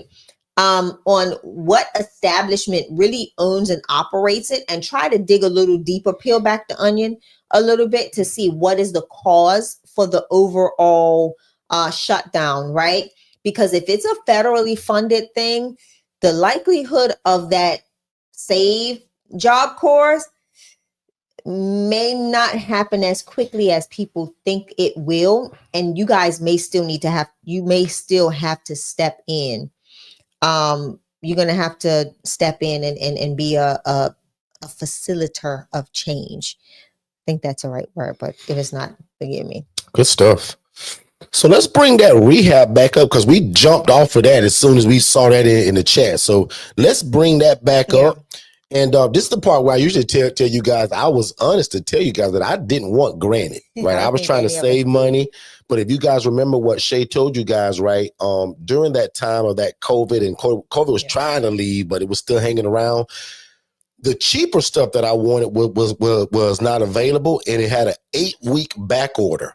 Mm-hmm. So my contractor was like, Derek, if you give me X amount of money, we'll just throw granted on it. And it wasn't much. Guys, the deal was so crazy. It was like, wait 8 weeks and get what I paid for, or pay this little bit of money and get granted everywhere. So let me show you. How many of you know I took the choice of get granted everywhere? I want to teach something real quick, because a lot of people don't understand what carrying cost is.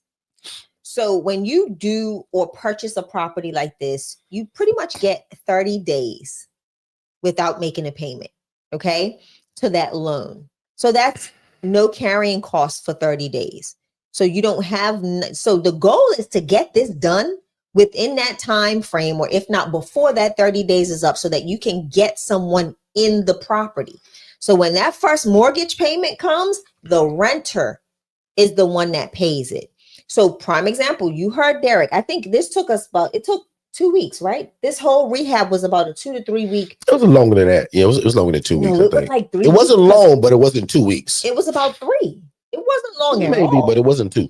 But yeah, so again, we had a time frame of where we knew we had to beat the clock. So that way the first month of rent didn't come out of our pocket. And we were really good at that. We did very well with that. I think we did end up paying the first month of rent though, which wasn't much, $600. I mean, woo, big dent in the pocket, right? 7 something or whatever it is. 600 because that was before the refinance. And then it was 7 something after the refinance. Yeah, it was really low. Yeah. Right. So that's the goal when you're doing something like this, is making sure you have people and you have a timeline that is conducive to where you're not coming out of pocket, paying the mortgage payments on top of everything else that's being fixed at the same time. So you want to beat the payments of the repayment of your loan back by having the renovations done in a timely manner so that you can get a renter in it.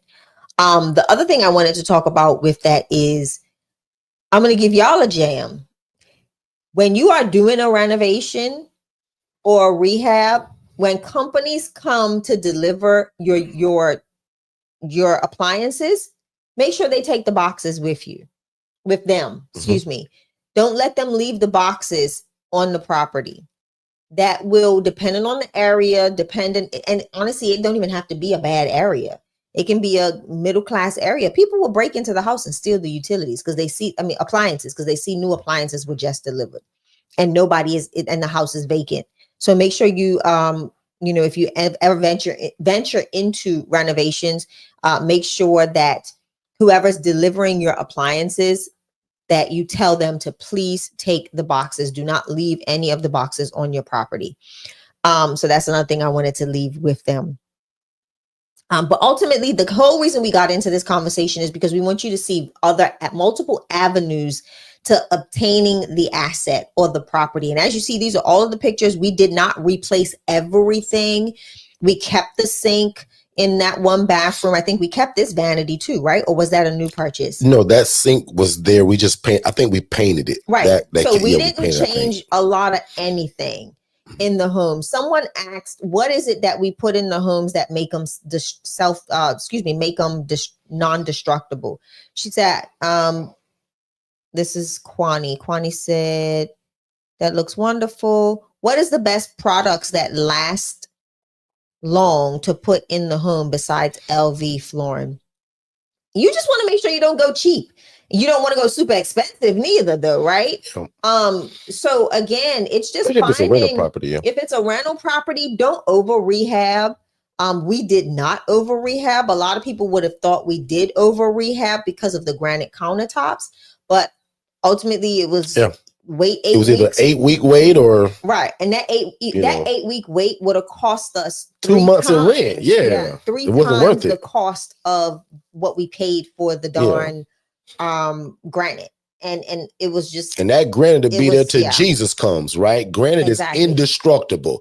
That cheap stuff that I wanted to put on it, that would have probably last 4 to 5 years, depending on what kind of renter I had, which is why that next slide says who you going to rent it to. Section 8, ILF, give it to a property manager like we did, right? So there's a lot of choices of when you finish this burst strategy.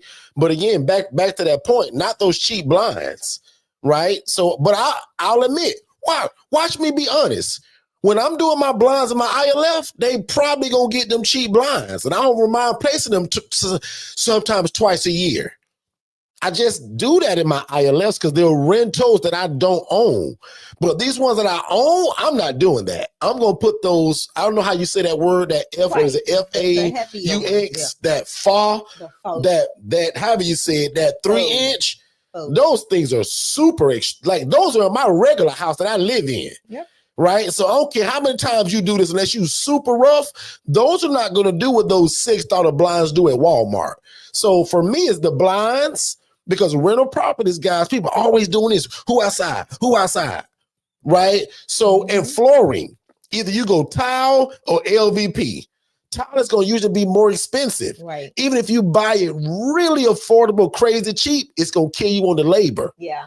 Right? So the LVP, man, this guy's snap in place and bop, bop, bop, and they're gone. They'll do a floor in 2 hours.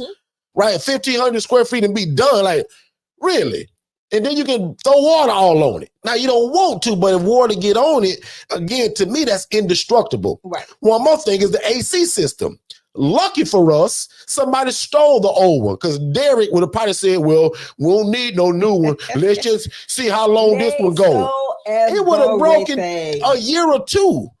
So sometimes people also, when they're collecting rent, and this is a major rule, that you need I think they call it CapEx. You got to save a certain amount of that rent for repairs and stuff. Correct. I'll admit, let me tell y'all something about Derek. I don't kind of follow that rule once I make the property indestructible. If I got a brand new AC, brand new paint, brand new flooring, brand new plumbing fixtures, granite countertops, what's going to break? Brand new appliances. So what if I were to be told to Derek, you need to save $280 a month from the rent to be able to, man, I could cut that in half or even half of that if I made the property indestructible. Watch this. I've also bought properties, me and my brother together and Shay, Mr. House. Yep. We didn't do nothing to it. We bought it. The renter was in it. He just lived until we sold it. Yep. That house, you put up the CapEx money to put to the side because you never know what's going to go wrong because we didn't put nothing in it. A week? No, it was what, 48 hours? That's my opinion. That's how we do it. It was 2 days after we closed. A tree fell on the daggone tree, man. On the property, decided that it was gonna fall. Hit the neighbor house and ours. And boy, that gotta was pay a for that stuff, man. $2,500 get the tree up. It cost us $2,500 for them to come and take the tree, make sure that nobody had damages, all sorts of stuff. So you just got to be mindful when you're purchasing property, okay? And she said she thought quartz made more sense. It's as powerful. I say whichever one's more affordable. Quartz is the same thing to me. Very hard and indestructible. Another thing, a lot of people are not going with what I'll just call these regular, like concrete countertops, but then they pour that epoxy stuff over it and make it beautiful with all of those designs. I got a buddy of mine. He's a friend of mine now because of my brother. Big shout out to Leroy in Tallahassee. His wife does it. They use real pressure treated wood so that nothing ever goes wrong with it. But they do that epoxy so that make it real pretty and all those custom designs. That's what they do. So those are, again, affordable ways to give that kitchen a pop without you having to spend so much money. So we can end this conversation, but Shay simply just wanted to show you guys again what the BRRRR strategy was. And just to recap it really quickly, BRRRR means BRRRR. Buy a house, preferably a house that's not so nice. Renovate it so that you can force equity into it. You want to now rent it to a renter to pay down the mortgage. So you can say, hey, bank, look what I did, bank. I bought this piece of crap house. I fixed it up, and now it's worth 3 times more. Hey, bank, can you give me a loan on that for what it's worth now compared to the day I bought it? That's called a cash out refinance. They're going to write you a big old check, and you still own the property. That's why a lot of people don't believe in selling properties ever. Why would you if you can do the BRRRR strategy, get a big check out of it, and still collect the rent because you own the property?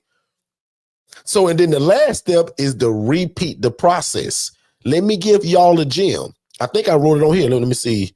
I did it. So 90% of people, I think, is on this one. So on the refinance, a lot of people, what they'll do is what you told to do is to repeat the process and buy another property. Read this on that screen, y'all, and look what I did and what Shay and I do, and a lot of rich people. Sometimes you don't have to go buy no property. You can invest. One time we invested back into our business. Yeah. We bought softwares and systems and VAs, virtual assistants, staff. So we said, well, Derek, how you get that money to start that business? From that cash out refi, because I didn't go back and buy a house. I bought VAs, developers. And when Shay thought of 3 years ago to get digital flow solutions, well, Shay, who gonna run it? Let's get these staff, these developers from Pakistan that may cost us $5 an hour to run the whole thing. Mm-hmm.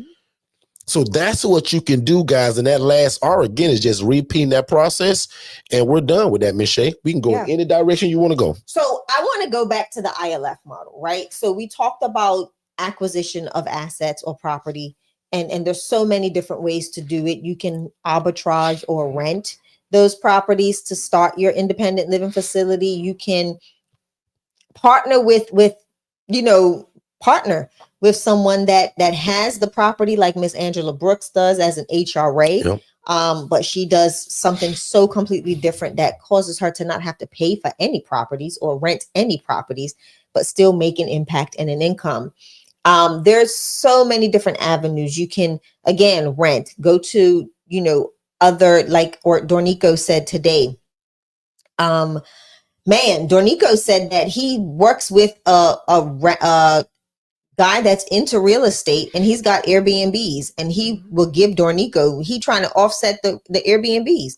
So he says he's going to try to he's throwing houses at Dornico left, right, and center. So again, it's all about those relationships. And once one homeowner or one property manager sees that you're doing well with their properties, they're going to ultimately, if they have more, you're going to be their first choice, especially if that rent's coming in every month on time, before time, on a consistent basis. They're going to look for you. They're going to see you as their golden goose, and they're going to utilize your services to help benefit them. Right. So just make sure that you're nurturing relationships well in that aspect. Kwani said, can they have the call today?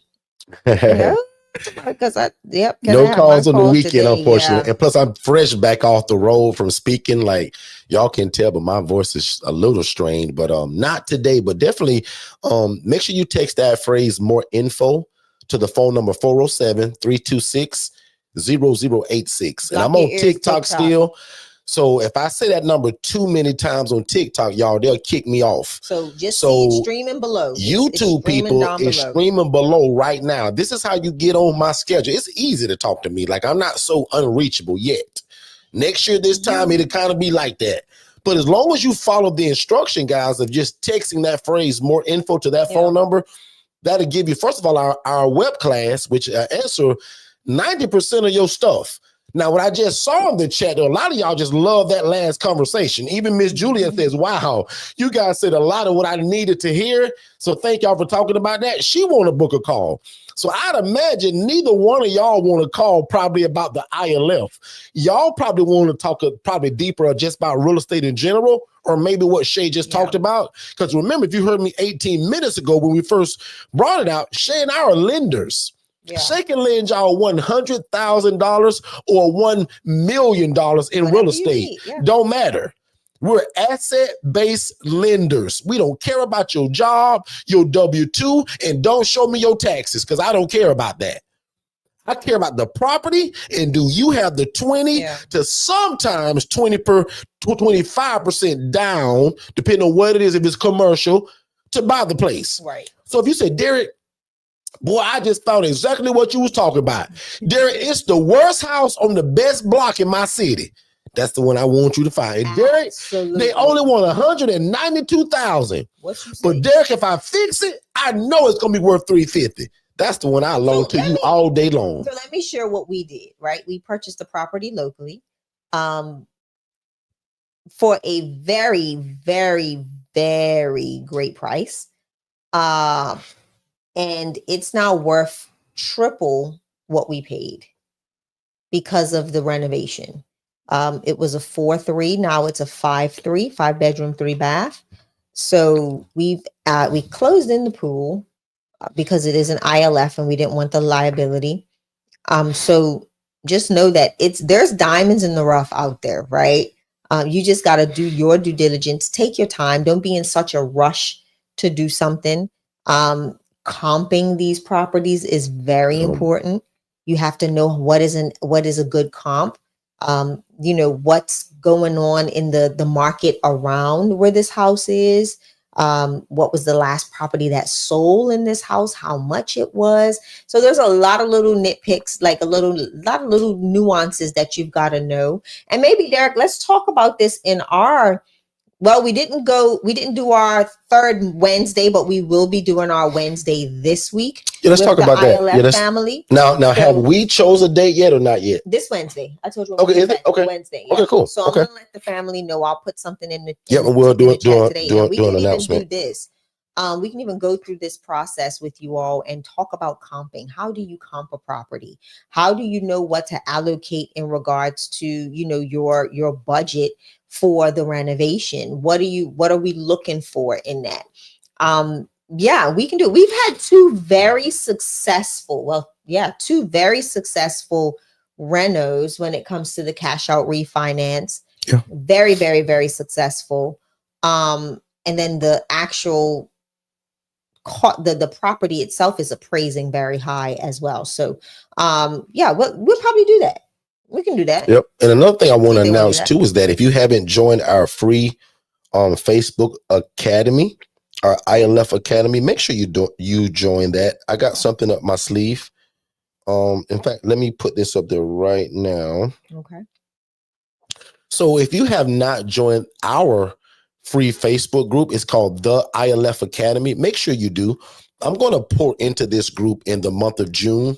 I haven't chose a date yet, and I'm almost sure it's going to probably be the last week of June. Okay.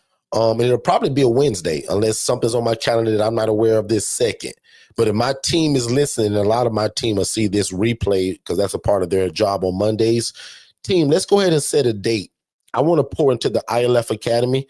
We're going to probably make it a Zoom, and I only want ILF Academy people in it.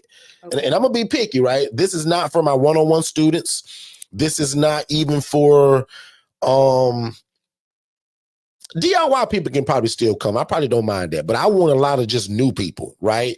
And I'm seeing 30 to 40 people joining this ILF group a day. I don't know what's happening out there in the algorithm or the world, but God is putting a lot of attention on us, right? And in a good way. Sometimes attention isn't all that great depending on where it comes from. But if you're not a part of our free Facebook group called the ILF Academy, make sure you join that. I'm going to pour into you guys and give y'all basically a masterclass sometime in June. I just felt led to pour into that group. We do post a lot in there. You guys are helping each other. I see a lot that goes on in that group. Yeah. But I want to dedicate some time. How many of you all would enjoy that? Right? I want to dedicate some time that Shay and I pour into that group. Y'all know me. It won't be no 15-minute, 20-minute. It's going to probably be 2 hours, right? So we'll do something on a Zoom.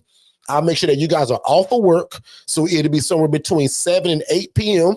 And we're just going to dive in. I'm also going to have my team probably build something like a survey or something to send you. What do you want me to talk about?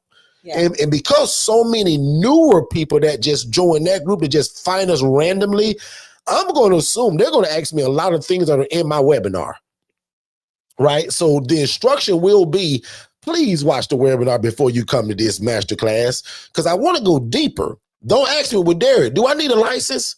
That's in my webinar. I say that on my YouTube channel for free. This is going to be something that I would usually charge all for. But remember that I'm pouring everything I got this year into the dash that's behind the date that I was born. Remember that whole story?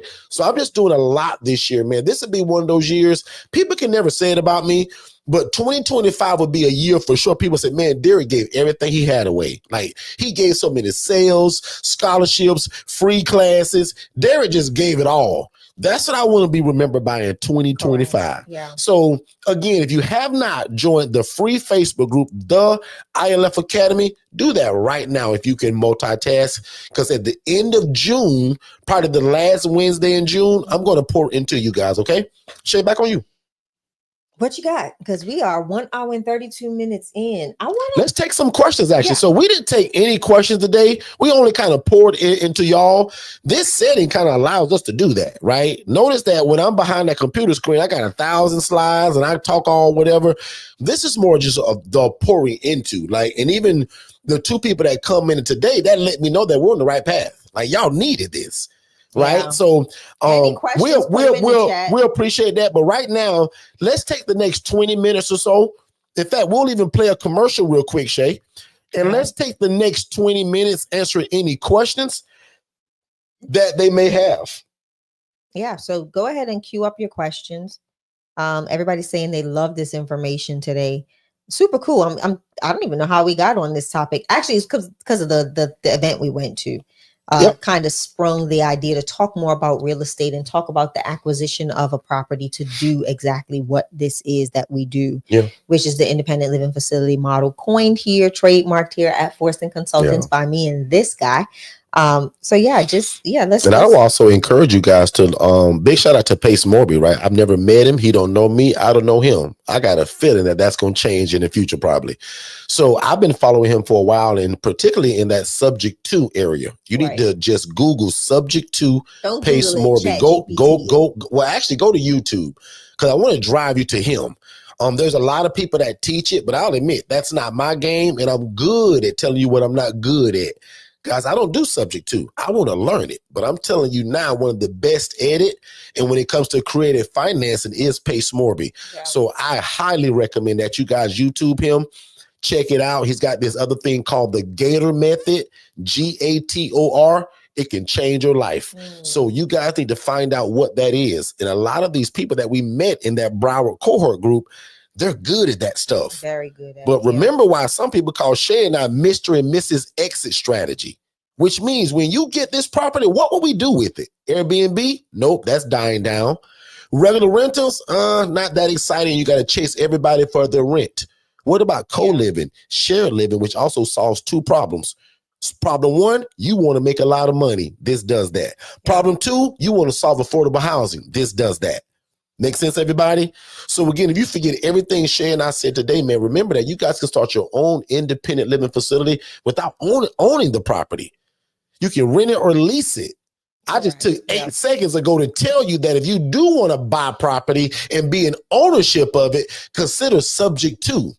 And that just simply means taking over somebody's existing mortgage subject to what they already own on it. You just taking over their payments in the simplest form. If you can't afford your house today, and you say, Derek, I'm about to lose my house, and Derek, it's going to trash my credit. And I'm going to lose it anyway, Derek, so I'd rather you just take it over. Would you give me $2,000 just to get me a U-Haul and move my family? And Derek, just keep making the payments, bro, and make my credit look good. Guys, you can take it over. And remember, there's a whole process and paperwork that go into it. But essentially, and that's how you advertise it today. Are you at risk of losing your home? Me and my company do something that's called subject to, and I would love to talk to you about it. Let's save your credit and your property or feelings or emotions. Just gave you all the content. Now go today and go look at and study for 2 hours. What is subject to? Put it up on ChatGPT. Google it, but go to Pace Morby on YouTube. P-A-C-E, not S. P-A-C-E, Pace Morby. Like morbid, but M-O-R-B-Y. And this is free content for him. Like somebody gonna see this and join his stuff and all that. Pace, you don't owe me a dime, bro. Right? I just know you good at that. And I don't mind. It's like a lot of people refer people to me. And guess who's also on shared housing now? Pace Morby. Like I was shocked because I watch a lot of his stuff, but he's talking about that mobile home play and shared housing. Guys, I'm still trying to get a mobile home. Might go see one today. Jay, I'm done. What else you got for the people? Oh, no, questions, right? Questions. First question. When and we'll take 7 questions. Come on. When and where is the next event? I must meet you guys. Honestly, we will probably be back in Fort Lauderdale. Not sure when, but in the very near future, probably before the end of the summer, that will be another event that we do down in Fort Lauderdale. We've been considering going to the Carolinas, so we need to talk with Katara. And Atlanta. So we're Katara got to find us a building or something down there, right? So we actually gonna have to call Katara. Katara, if you're on this call still, put a post out today that says, hey, y'all want to meet my coach for him to come here to South Carolina to teach y'all what I do? Feelers. If our people if I get 10 people say I'm gonna drag my coach Derek and you hyper blue link writing me in it, meaning put that at Derek. Say if I get 10 people that want to meet my coach, I'm gonna drag Derek to South Carolina. Right, and that's kind of something that we're looking at doing. Let's get with Katara on that to find us a nice building. whether the food's got to be catered in or whether they allow us to bring it. So Katara, if you can help us with that. Let's do it. And also Katara, we use this place or this website called Liquid Space. So this is just a gym for anybody. If you want to do a gathering, if you want to invite people to something, this is even if you're trying to invite social workers. Yeah. What if you don't have a house yet and you say, well, where would I meet these people? You can go to Liquid Space and rent a room, a real nice swanky building with high-rise buildings and floor-to-ceiling windows, have a concierge desk. People answer the phone and say, hey, this is Katara's meeting. How can I help? For like $60 an hour, $80 an hour. We do this all the time, especially when I'm out of town and need a place. Yeah. Don't y'all know I had a place reserved in Fort Lauderdale just in case? Mm-hmm. So we go to Liquid Space, Katara, or any of y'all. And we'll rent a space. Yeah. Once we're done this live, Katara, we're gonna call you. We're gonna call you after because we want to really talk about that. Yeah, North Carolina, South Carolina, and Atlanta are probably the top three. Yeah. And now we're like that Fort Lauderdale trip was kind of out the blue. Like we had something else to do, and they was like, "Hey, Jerry, man, we need you." And y'all know me. Anything to do with that and speaking about this, I'm there. Yeah. Right. So, and that's happened a lot lately, right? I've been telling y'all, man, God has just been really blessing us in that area. So make sure you guys join the one-on-one coaching. I went on a whole rant probably 2 sessions ago, how things would be completely different with us next year, starting January. So get in now, guys. Don't let this thing outgrow you. Get in now so you'll be known as the base that started all of this with Forsted Consultants. Because a lot of you IMB people, you're going to be the core people in your state. Correct. That when Shay and I brand this thing in all 50 states and we start that association, guess what Katara is going to be doing in South Carolina? Because I don't live there. And look at this. Being the face of it. The property manager for our last ILF has requested an event for some property owners she works with. See what I'm saying? So yeah, so we're going to call you, Katara, because Derek and I were talking about it, and we can possibly do something even in the time of our anniversary and just make it. So this sounds like the property manager wants to show other homeowners what's another way that you guys can rent this house that may be different from what you're thinking, and you can make impact and income and be a part of something that's great. I think that's genius. So yeah, let's make sure we call Katara when we're done. I think it's genius. And let's do it.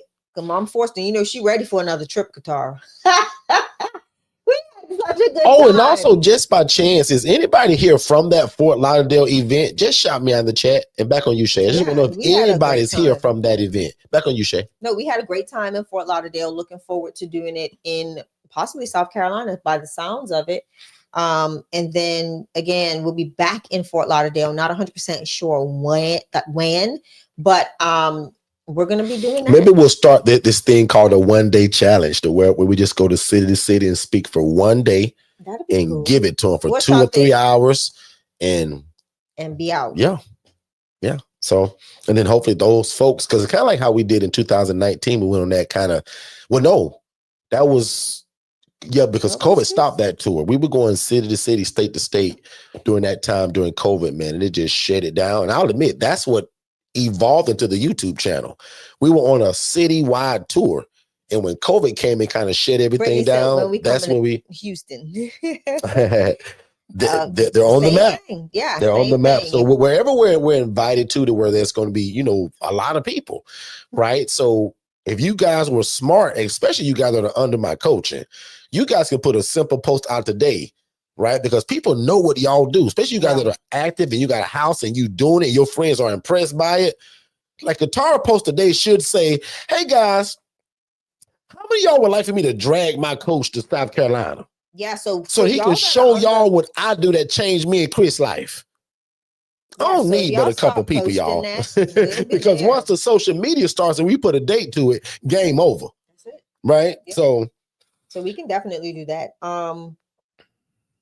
Somebody asked something. I need to know, please, what is the animated app you used that you posted in the group? Oh wow. So those baby videos, those are going viral everywhere. As soon as I saw it, Courtney, I said, oh my God, I gotta have that. Yep. And we use 2 things, and I'll let Shay give you more of the breakdown, but I'll give you the tools and Shay can walk you through it, right? Yeah. Chat GPT, take a picture of yourself right now Shay did one that was so cute, and y'all saw it. She was in her robe and her bonnet. And that's exactly what I was just in. like that. My robe and it my looks bonnet. just like her stuff. So all I did to mine was say, and put the headphones on my head. Put me in a YouTube studio. So in other words, right. So I took a studio. picture of myself in ChatGPT and gave the prompt, and then we use Hedra, Hedra, to upload the words to my mouth as a baby. Now let Shay tell you the more professional way, but ChatGPT and Hedra are the two tools. Shay, tell them how to do it. So when you do it, all you're literally doing is giving it a script. So you want to do a voiceover just by recording. I wish I had them here. I would show them for people that haven't seen it. Actually do it in the app. You don't have to record something somewhere else and then go in there. You can literally just hit the record button and say whatever it is. You get 15 seconds. Okay. So if you're not using the paid version, you get 15 seconds to hit it. And that's it. And then it creates it. I got the hiccups. And then it creates it with the my goodness. And for somebody that's not very techie like me, guys, even I did it, right? And once you learn how to do it 1 or 2 times, it becomes faster. Very easy, yeah. So my first time took me about 15 minutes to do one because I had to figure it out. But once I got it, I can do one now in 2 or 3 minutes. Once I got the words and the audio, because remember, I speak on this thing 3 days a week. So I just pull audio of what I want to be saying. And boom, I add that picture of that baby, and Hedra does the work of merging it together to make the mouth motions do it. So all y'all should babyfy yourself today and then tag me in it. Maybe we can talk about that too in our Wednesday. Yeah, and Wednesday, maybe even show y'all one live. Do it live. Right. So how many of y'all would want to see? No, we gonna do it, but I still want to know how many of you all would like that if we showed y'all step by step how to do that when we do our family talk on Wednesday. Put in the chat, because I want to see y'all babyfied to be advertised, because it makes people stop and look at it. It does. How do I know? My team checked the analytics on all my other stuff. Just say for example, 50 people see it in the first 10 minutes, but on this thing, 300 people see it and comment and like it in the first 10 minutes. So it just, again, man, it literally takes you and turn you into a baby. So ChatGPT and Hedra, Hedra, those are the only 2 tools that you need. Hi, Hugo. Hugo said hi. I'm going to say hello back. I think Hugo asked. And Hugo, if you're from that event, please let me know. But if you're just saying hi, what's going on, Hugo? Okay, Hugo did ask a question. I was able to find it. Can you loan to buy the property? We do. We are lenders, but the good thing, and you're going to utilize a loan. When we were talking about the BRRRR strategy, you can utilize a loan. You may want to add a fix and flip product in there. The only thing about fix and flip products is that you have to have some form of experience in a fix and flip before they lend to you. So they'll ask, have you ever, it doesn't even have to be your fix and flip. Let's say, you partnered with Derek and I on a fix and flip before, and you can utilize that as one of your fix and flips that were successful. But you can utilize a loan. You will need 20%, because this is not like a FHA loan. This is an actual investment property. So you want to make sure that you do have that 20% to go down, and then any other income that you may need in regards to the rehab. When you are doing a rehab project, and let's say you are utilizing a fix and flip loan, make sure you have all of your quotes available, and definitely put something in the contingency. If you know your contractor, I would, because some of the loan products, they'll add their own contingency, and it may not be enough. So you want to make sure that you kind of have your numbers buffered. Have the house picked out already and everything. So you come to us when you found the house and you ready. Like, I'm not a realtor. You don't call Shay and I to look for a house. So I wanted to be clear on that too. So, and not like, prime example, guys, right now I have a product, because again, I'm an asset-based lender, but I have a product right now. I'll talk about 2. Of course, we got one that's the fix and flip, to where you're right. All you need is that 10%. I'm going to cover 90%. That's my fix and flip. But I also got one right now, y'all, that is 100% everything. Yes. So it's 100% buy it. We gonna buy it. 100% fix and flip. So you're responsible for the closing cost. Make sense, everybody? Prime example, a lady came to us about 4 weeks ago with a purchase price of about I think it was like 185-ish, 189. Guys, her closing cost was 12 grand. That's it. So that's no money for fixing it, no money for buying it. Only close. So that 20% we just talked about, So I got a product, guys, that does 100%. Now, those are a little bit more stringent in terms of what's qualifying you, but still, no job, don't care about that. No W-2, don't care about that. Exactly. And the better your credit, the better the deal and interest rate. But again, I don't care about your credit, but I got a product right now that'll cover 100% of everything. Yeah. And remember, for the rehab guys, you still have to have that money because we give it back to you in a draw. So if that roof costs you 14 grand, you gotta pay for it.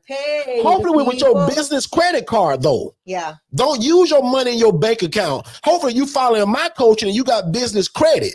And Shane, I didn't spend money from my pocket on that rehab that we showed y'all. And let me tell you what you do, right? With business credit cards, you can get points out the wazoo. So if you do all of this stuff, think about it. If y'all come to YouTube. Listen, if y'all purchase something, if you get the roof fixed at 18 grand, because our roof was close to 19,000 for that roof, and you put it on a credit card, that's a lot of points. That's ding, ding, ding, ding, ding, ding, ding. And remember that they're going to pay it back to you. And as soon as you got the points for free, go ahead and pay that credit card off because you're going to need it for the flooring guy. Yeah. And then you go ahead and pay the flooring guy. You done ding, ding, ding, ding, ding, more points. Go ahead and pay that off when you get that money back. And then you pay, watch this, y'all. Guy. If the roof get done on Monday, we call the guy Monday and say, hey, the roof done. The guy sometimes come by Tuesday or Wednesday and cut that check. Yep. Sometimes it's longer, but shit, I have seen draws that happen in 3 days, 2 days. Yeah. So what if you borrow that money or put it on a credit card? It don't matter. You getting it back. You get it right back. Yeah. Oh boy, somebody gonna miss this, Shay. We have to do a whole Somebody gonna miss that, Shay. Kwani said, I'm a part of your DIY and I'm looking for some places for y'all to come to New York. Y'all dope. I have family in New York, Kwani. Sure do. My aunt, my 2 uncles. Yep. Tell her what part. They are in Manhattan. My aunt was in the Bronx, but now she's in Harlem. You know, they some Harlem cats. She love that Harlem now. Yeah, so that's where they are. My aunt and my uncle. Actually, I think my uncle Pee Wee moved up. He's not so much in the city no more. I can't remember where he just moved. But yeah, I got family over there, cousins and aunties and all that good stuff. Good stuff. Shout out to Brittany that says that she says, after attending the webinar, I felt incredibly inspired by the idea of opening my own home. But right before that, she said this may be slightly off topic, and it's not. No, it's not. But I wanted to share some exciting news in an update. I recently established my LLC and secured my domain. I'm currently working on developing my website. Nice. Good stuff. Are you a DIY person, or are you just doing it on your own? On her own. So listen, Brittany, if you want a full function, she said she's in the process of purchasing the DIY package to take the next step. Right. Good stuff. Don't do anything on the website. You have your domain. Let our team build it for you. You get with the DIY, you get the CRM. We built out the website. So you don't just get a website, right? You get a CRM, a full-fledged CRM. Go to digitalflowsolutions.net and look at the $297 product. That is what we give our DIYs for $37 a month. So we just charge you for the hosting fee. It comes with a phone. You of course you maintain your phone wallet. I had a young lady that called me yesterday and says, I'm paying $20 a month for my phone. I could have never expected that. This is great. I thought she was gonna be fussing, and I'm like, that's not expensive at all. She's like, I know it's not. And I just wanted to say thank you. And I was like, you're welcome. She's like, this is ridiculous what everybody charging me, and I can get it from y'all for $20. She said, that's how much I use my phone. I'm like, that's good though. Absolutely. And Brittany, if at all costs, right, consider that one-on-one coaching too, right? I would love to coach you and be your big brother, but it already looks like you're somebody that does what we talk about all the time. You move at the speed of instruction. Yeah. Without any help from us. You watched the webinar, you were inspired, and you've already gotten started. So some people don't do none of that stuff you just did before talking to us. Yeah. So congratulations on knowing what to do simply just by watching some of our stuff, right? So she just now adds to the compliments of people that find us on YouTube or Facebook and simply get started just by listening. I don't even remember. Now, I talked to a lot of Brittany's now, but I don't think we ever had a discovery call. Brittany, so I'm proud of you, Brittany. Great job. Brittany's, Tiffany's, and we got a couple of Angelas. Yep, got a few of those. It's quite interesting. I love it. And this weekend, we met a Shay. We don't go many places, and we ate somewhere and had beautiful service from a lady named Shay. We had 3 Shays in one day. Big shout out to Shay in Osceola County. I just say that. At Kiki's. Yeah. Shay at MC Spa. Oh, wow. I forgot about that. We had 3 Shays Shay's in one day. favorite massage therapist of where we go, her name is Shay. Yep. That's my homie, and I hadn't seen her once, and she's like, good stuff, man. And Derek tried to steal her. Shay never lets me trade out Shay. I do not share. To just experience that. No. So anyway, I was strong with that no too. Let's take a few more questions, and then we're gonna get you guys to this. Let's take at least 4 more questions, and we're gonna get you guys out of here. In the chat. If not, we're gonna shut it down in 6 minutes. And Brittany, you are absolutely welcome, and thank you for supporting. Brittany, how long ago did you find us? Like 1 month ago, 2 months ago, 6 months ago, or 3 weeks ago? We love it. We love Let us know, Brittany. We love being able to share information to people that just get out there and do something. Oh, also, I got a surprise for the IMB folks. You guys probably know it because I give y'all everything. I spoil the IMB people. So you guys are going to get that 3-day challenge that we did for absolutely free. So remember, as an IMB member, once you've paid, you don't pay for nothing else I do, unless it's an event or something where you're coming to travel, or I just call it that way. Right. But most things that I create, even after your purchase, you guys don't pay for that. Yeah. So congratulations, the 3-day challenge, you guys are going to get that. Okay. Now y'all get me one-on-one anyway, and all of that coaching you get, but I'll admit, even me, I'll say that I unveiled things that a lot of y'all probably haven't heard. Yeah. So that one-on-one coaching, even though you got it, I want to make sure you guys get the 3-day challenge and take full advantage of that, and take your time and don't skip nothing. Watch all 3 days, even if you got to break it up in 30-minute segments. Big shout out to the Stewart family that says, Derek, we're very busy, bro, but your content is so good, we just can't watch it all. So my family treat your content like a 30-minute show. We watch your stuff in 30-minute segments, Derek, so that we take 30 minutes, we sit down as a family, we all grab our iPads and pens and paper, and we take notes, and bro, literally in about 3 to 4 sessions, we're done with your stuff. Yeah. So I think that's genius. That 3-day challenge, y'all, every day we went at least 3 hours, and day 2, I think, went 4 hours. Everybody's talking about, yes, so please. How genius is that to watch that in segments of 30 minutes? So if you're an ILF Mastery Blueprint member, congratulations, you get the 3-day challenge for free. So let me explain to Brittany what I did. I only uploaded the video. The reason why I did not do the transcript is because each night's transcript was over 40 pages long. I am not putting y'all through the hassle of trying to read through those transcripts. What I am going to do, it's gonna be a summary, right? Right, but we just got back, so I haven't been able to do it yet. But my team, prayerfully this week, I'm going to send them all of the summaries, and they'll be able to utilize the summary. So you'll be able to see at what particular segment different things were discussed. But like I said, when we left to go out of town, I told Derek I was not taking my laptop, and neither did he. We literally functioned from iPads and phones for the whole time that we were there. But yeah, I am not going to give y'all the transcript. When I downloaded it, it's like shuffling a deck of cards. When I downloaded the first night, find out cards too. We do. Did we talk about that here?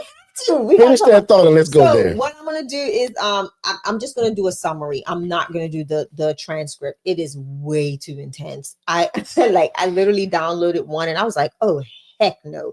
When I looked at it, I said, Derek, we ain't doing this. And he said, what happened? I said, there's over 40 pages.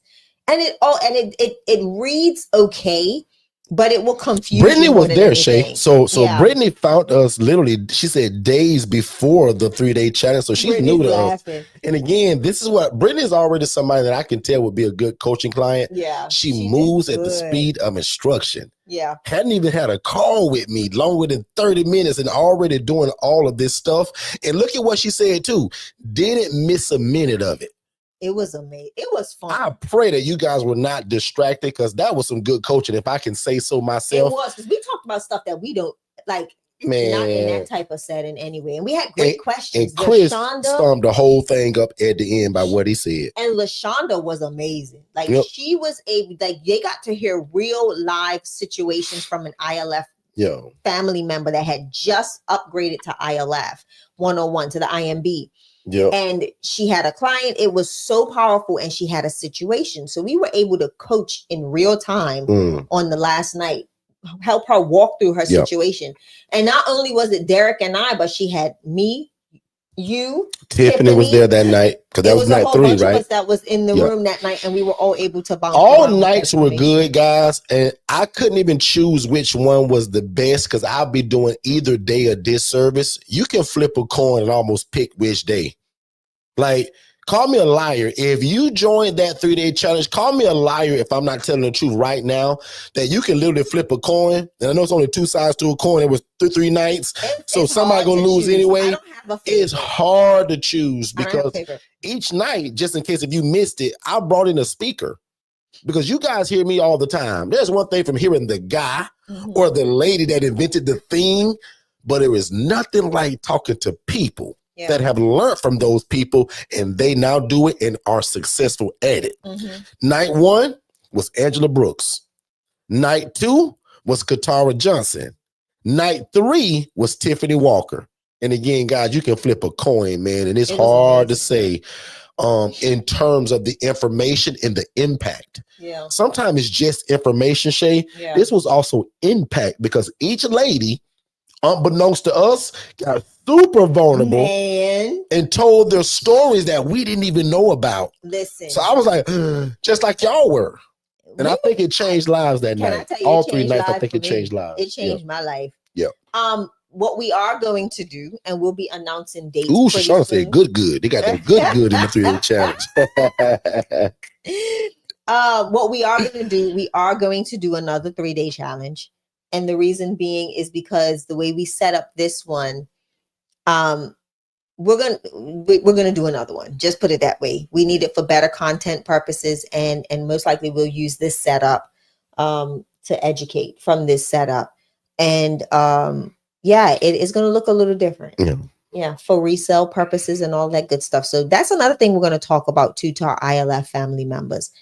Let's talk about repurposing content, and we're going to talk about that with you all on Wednesday. So we're going to meet for our Wednesday meetup this Wednesday, because of all of the way this month went. It was really a blur, so we're going to set it up for this week. Also, just for Brittany, and just your purposes of what you stated in the chat, there's always something kind of sort of available. So, and Brittany don't even know it, but she unlocked a scholarship just now, and she don't even know it. So my team was probably going to call you on Monday. I'll just tell you now. One of those discounts still are available, right? So if you just text the word now in that coupon code box, that still stands, Brittany. So you kind of really didn't miss it. Now you probably missed that big one, and I think I know what you're talking about.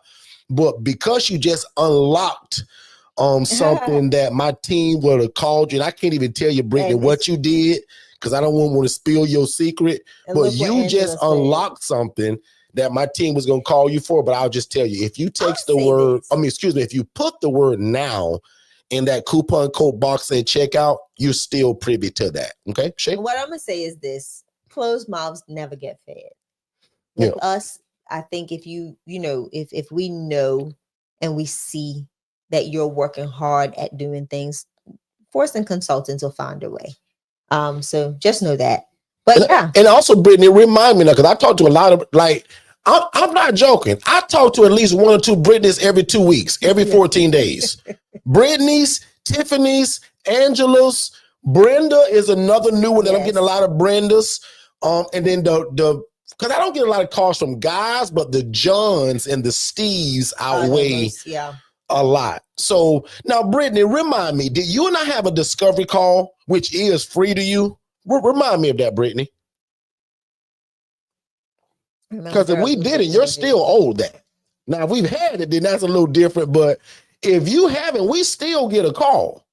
And again, if it's about the one-on-one coaching, you still get a call, right? So let me know in the chat if you and I have done that. Oh, thank you. She says no. Perfect. So Brittany, write down every question you got, and let's have a discovery call this upcoming week, right? And I'll let Jess know, my assistant, because usually I think she's got me booked for all Brittany next Robertson. Week.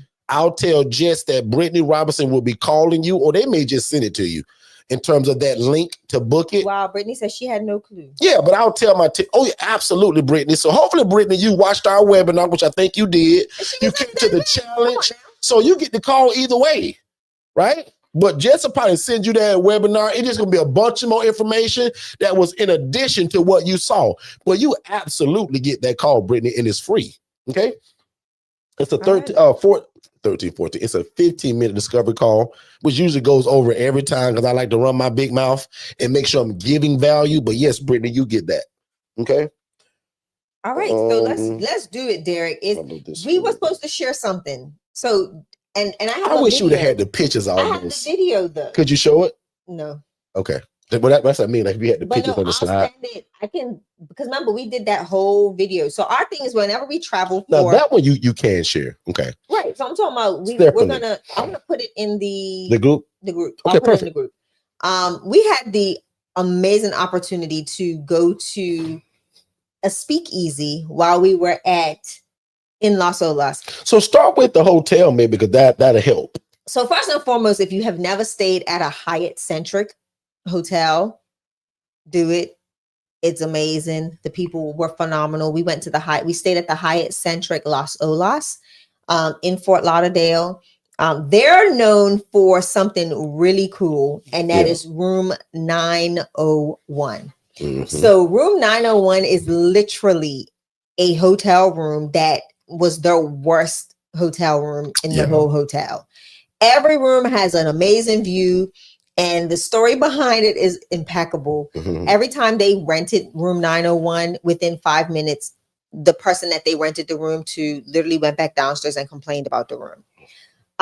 So they shut it down. They no longer made it a room that was available for rent, but somebody came up with the idea of let's turn it into a speakeasy.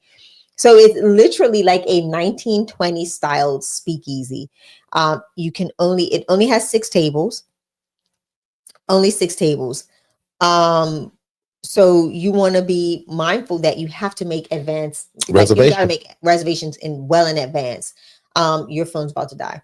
Okay. So we went, and it was a phenomenal experience. Yeah, experience is the right word. Experience. It was an experience. How many of y'all know what a speakeasy is? Yeah, so, that's a good guys, question. I don't. I've seen it in movies, and I thought it was pretty cool. How you go in there, there's a secret password to get in. You got to knock on the door. They slide the thing, right? They did all of that. Yeah. They made it super exclusive. So even though we set reservations, there were instructions to go to the front desk at 5 o'clock. And you had to check on the dot to still get the room key to even enter that room. Yeah.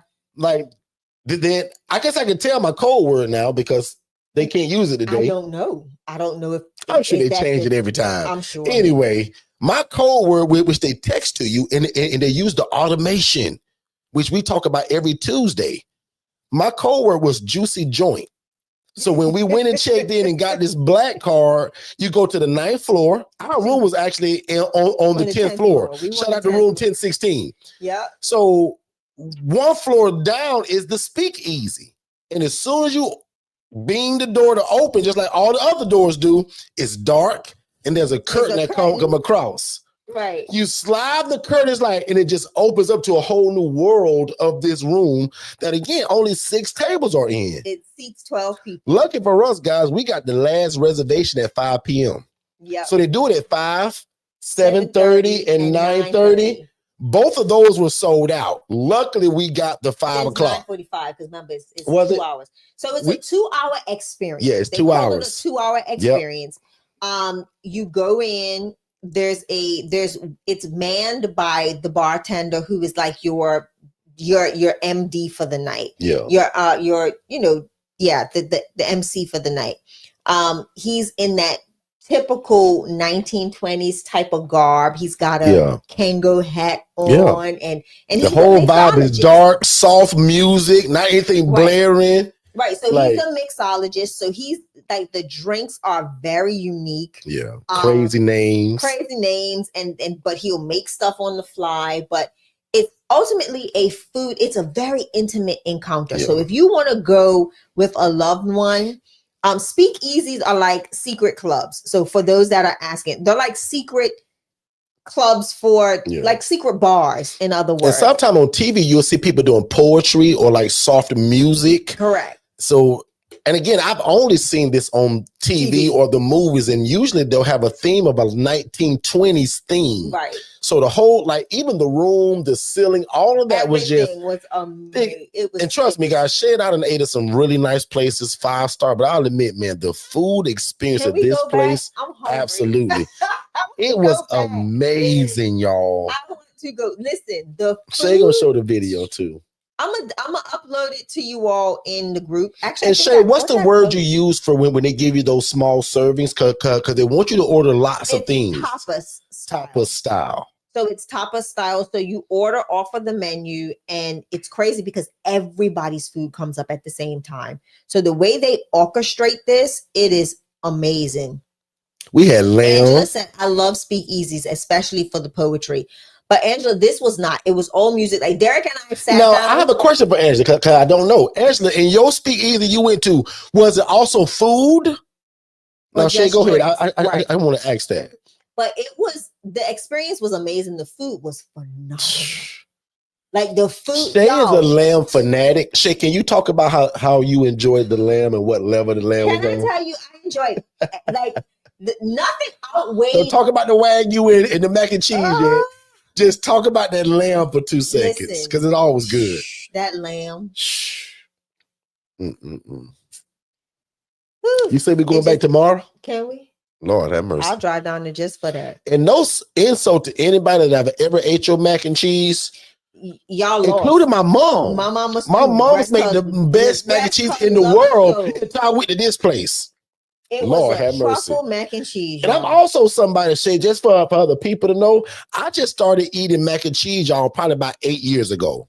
Like, I never, as a kid, growing up, liked mac and cheese.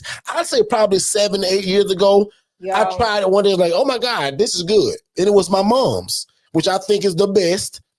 And I told my mama when I got back. Because mama was I say, Mom, I know I said that you got the best mac and cheese and pretty much everything you cook, but boy, them people downstairs, Mom, they got you just by a little bit. Can I tell you, it was so good. Me and Derek just sat there and we just talked.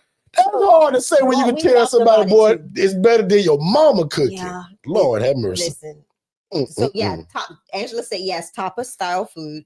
So the same. And said lamb is a must. Ann must be a lamb lover too. Angela loves this girl here crazy about it. Now, guys, I like it. I love it actually. But Shay'll fight you by her lamb. One day she gonna tell y'all how she almost fought me over her lamb when she came home hungry from work many years ago before we became entrepreneurs. Y'all, Shay'll finna fight me by a piece of lamb, y'all. Our whole marriage almost ended from one piece of lamb, y'all. Just so y'all know, I will fight for my food, okay? Brittany, you ain't listening, Brittany. Cheryl finna leave me, Brittany, about a piece of lamb. I'm gonna leave him. We're gonna fight. Oh, Brittany ain't listening. Brittany, Brittany must have left for the day. Wait, now you took me out. Now you done triggered me. Now you triggered me. Listen to your sister, Shoshana. Listen, Shoshana. Me, Derek, you triggered me. I worked in the OR and I was on call this day, and we went to a place in Haines City called Manny's, and they used to to kill it on the lamb. They stopped selling it, so now I just gotta do steak. But anyway, and I just knew when I got home from work that day, boy. How many hours did you work, Shay? I worked over 20 hours because I worked my shift. I went into the next shift and then I had got called back by the time I got home. But guys, before we finish the story, I had work that day too, right? I was hungry, I was tired, but I had been home all day by this time. I come home, y'all. My mouth is like, you know how the saliva start swelling up in your mouth because you know what you finna go home and eat. Oh Lord! I came home to eat my lamb, y'all. I'm in the bed sleep, y'all. I got a full belly now. 2:30, 3 o'clock. It's late. Like it's wee hours of the morning. Y'all want to see somebody lose their cool real quick? I walk in, y'all, and my lamb is gone. Only the remnants from the bones that I had gnawed on. And see, now he's making it worse for himself, y'all. I'm gonna fight him now. He might. If Shay talk about this too long right now, y'all, she'll turn around and punch me in the face, y'all. Shay don't catch. Shay don't play about that lamb, y'all. Listen, y'all, my heart, I wanted to cry. I had to work all day, Miss Jillian. All day and all night. And this guy right here, this dude ate my plate. Y'all, I was so mad. You see y'all, Shay was mad with me and y'all, now I know it was an insult, but back in them days, you know, some of y'all live in the city right now with McDonald's stay up all night long, 2, 3, 4 in the morning. And I knew it was going to be an insult. I said, Shay, I can go get you McDonald's. I say, Shay, I can go to McDonald's and get you something to eat real quick because I know I ate your food. Y'all, that's what made it worse, I think. How you offer somebody... McDonald's and that's not even a real hamburger, and we left a steakhouse with the lamb. See, y'all, I've been in the lie because she gonna hurt me right now. How you eat my whole, y'all? The man ate my lamb. I worked over 20 hours this day, 24 hours on my feet. All I wanted to do was come home and eat my lamb. Y'all, Derek ate my lamb. And then I woke him up at 2 something, I think 2 or 3 in the morning. I said, where is my, what you gonna wake me up for though? Like, I hovered over him. I said, where is my lamb? Just like that. I said, huh? How many of y'all know my first response was, huh? I said, where is my lamb? Somebody type it H-U-H, huh? He said, babe, go get a shower. Hey, Shoshana, McDonald's. Shoshana, with sleep in my eyes, Shoshana, slob probably coming from the left part of my lips, Shoshana. I said, huh? I think Derek owes me lamb today. Just because of this. Oh, God. Jillian said, not McDonald's, not MC, but MAC, not McDonald's to replace the lamb. Oh, my God. That's what this one did. He did it. But you know what, though? If I want to offer it, somebody in the chat would have said, well, Derek, at least you could have did was offer to go get at least McDonald's. Can I tell so y'all, I was trying to beat y'all to the punch and just say, well, I know Shay kind of liked that quarter pounder because back in the day, Shay loved that quarter pounder with the Big Mac sauce. See, y'all, I already know her order. No onion. No, I'm sorry. Keep the onion, extra onion, in fact. But can y'all put that Big Mac sauce on there? No pickle? Is that not your order? Now, she don't really eat McDonald's today because I don't either. But back in the day, Miss Jillian, I thought I was going to be able to get that quarter pounder with cheese and add Big Mac sauce, no pickle. And then I was probably going to eat something again because I had them been asleep. And I was going to get me some just so that we could make it a date. I told him, I don't want your McDonald's, okay? Not your McDonald's. I went to bed hungry, y'all. I didn't even eat nothing. I was so mad. I got in the shower. No, I think I had a peanut butter and jelly sandwich. Y'all, can I at least say that I did feel bad, y'all, and I really couldn't even go back to sleep because I knew how mad she was with me. Good. I had insomnia for the whole Shay, how many years that was, would you say? How many years ago that was? About 12 years, 11 years. Lynette, my accountant right now, it take her to tell it, but she'll tell y'all. In fact, Lynette, if you won't hear, please tell these people, because they think I'm joking, Lynette, that Shay will hurt me even today about that incident. I get flashbacks, y'all. It made me twitch. So now y'all, guess who says this when we got leftovers? Hey, babe, You probably not gonna eat that food. I'm already telling her that she ain't gonna eat it. Hey, babe, you probably not gonna eat that food. Touch it and watch. Do you mind if I get it? Now, babe, do I ask now though? You better. Cause y'all, it took that one time to see Shay act like that about a piece of lamb, and I said I'll never do that again. And y'all, we still married to the day, but y'all, Shay almost kicked me outside, y'all, about a piece of lamb. I think I slept on the couch that night too. I didn't even want my. Can two of y'all in the chat and say, Derek, man, I feel sorry for you, bro. Can two of y'all in the chat, boy, TikTok going crazy on me right now. Can two of y'all in the chat say, Derek, I feel sorry for you, bro. You need to take me back to room 901 for that. I think so. Listen, I'm twitching. I gotta hold my hands tight, y'all. But all jokes aside, because Shay ain't even got to the Wagyu. I've never had Wagyu in my life. I've had some great steaks. You had the steak the night before. Well, Shay, you're right. Same trip. Yeah, you're right. You're right. I did. Same trip. Actually, the night before, restaurant-ish, stylish, I had Wagyu. But in this way and how they done it with that bread, I bet you right now I can't remember that bread that they put it on. Japanese milk bread. Ooh. Tell me in the chat if you've ever tried Japanese milk bread. My God. Till never heard of it. Y'all brother from the country, y'all. I grew up with I'll put pictures. Let me tell y'all something. I grew up where they ate raccoon and possum and rabbit and all that stuff. Fried chicken, collard greens, pigtails, pig feet. They got y'all brother eating filet mignon now and Wagyu steaks and lamb and all this fancy stuff. And y'all, I admit, I like both ends of it. I like both sides. So I ain't too bougie where I don't still eat that country food. But here lately, y'all, he can have it. I'll never eat. Nurse Tangy said, take her to 901 right now on TikTok. Tangy, first of all, Tangy, you supposed to be on YouTube. Because if you joined us probably 30 minutes ago and you didn't know it, we live on YouTube right now.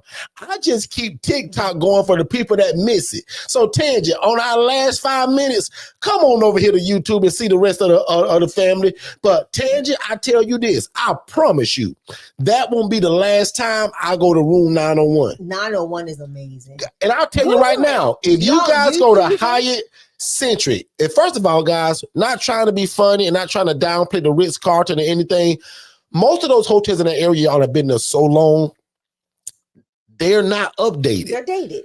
We looked at some rooms at the Ritz-Carlton and was disappointed. I ain't trying to be bad by Ritz-Carlton, but y'all can give me a free trip somewhere else and I'll give y'all a good review. The Ritz-Carlton that's on the beach in Fort Lauderdale, it's like, and they're older. So the decor, the furniture, it just looks old. Guys, that Hyatt Centric, it was just built, I think, in 2001. Yeah. And it's in the business district in a place called Las Olas. And I'm probably saying it wrong because I'm country. Am I saying it right, Shay? This place is so swanky, y'all, from downstairs to the lobby to the rooms. And we got the Centric suite. Correct. Because remember, we took my mom. My mom can't sleep in the middle of the bed with me and Shay. We tried to. And we always jokingly tell her that. She said no. But we got the Centric suite, which allowed mom to have her own headquarters, essentially. Anyway, I'm telling you this as a commercial, even for them, and this is free advertisement. If you are in Fort Lauderdale and looking for a place to live and you don't like 3-star, 2-star, and 1-star, that you a little above that, Shay, I don't like to stay nowhere to where ain't equivalent to my house or better. Yeah. I don't live in the Taj Mahal, but I'd be that gummed if I live in a place while I'm on vacation or serving people or speaking somewhere that's going to be under where I live at. Yeah. So Shay and I believe in 4 stars or higher. 5 here lately, but 4 is a must. We don't go under 4.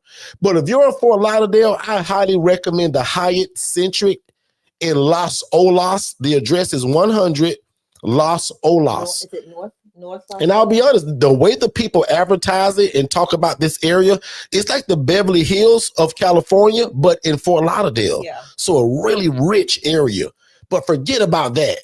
Go to Hyatt Centric and experience room 901 and watch this. Because Shay gonna give y'all the website in 2 seconds. You don't have to stay there. One of the couples that came, that party of 4, they didn't stay at the hotel. Right. You don't have to be. They just booked the event to come there to experience that. So Shay, give them the website. So it's spelled 9. LaShonda Porter agreed. Yeah, it's NINEO01.com, I believe. Repeat 901. it. So yeah, and then if you Google it or Chat GPT, it'll pop right up. YouTube it to see what it looked like. Right, and it's a small little. It's 6 tables, guys. Yeah. So if we have a party at 12, we got to purchase the whole place. Yeah, and we got to probably split those groups into. No, we get everybody with 12, right? Yeah, because 12, that's it. They'll put all the tables together. When Shay and I went, everybody was couples except that one group that had a group of 4. Yeah. Right, and they sat at this high top table. So when you guys pull up that video, when you see it, that small, well, it's small, they're all like that. The table that sits closest to the rear, next to the bar, that's where Shay and I sat. And the great seat, but I'll admit, next time, and Shay and I missed it, there's a table right in front of the actual bar where he's making the drinks. Right in front. That's probably the best seat in the house.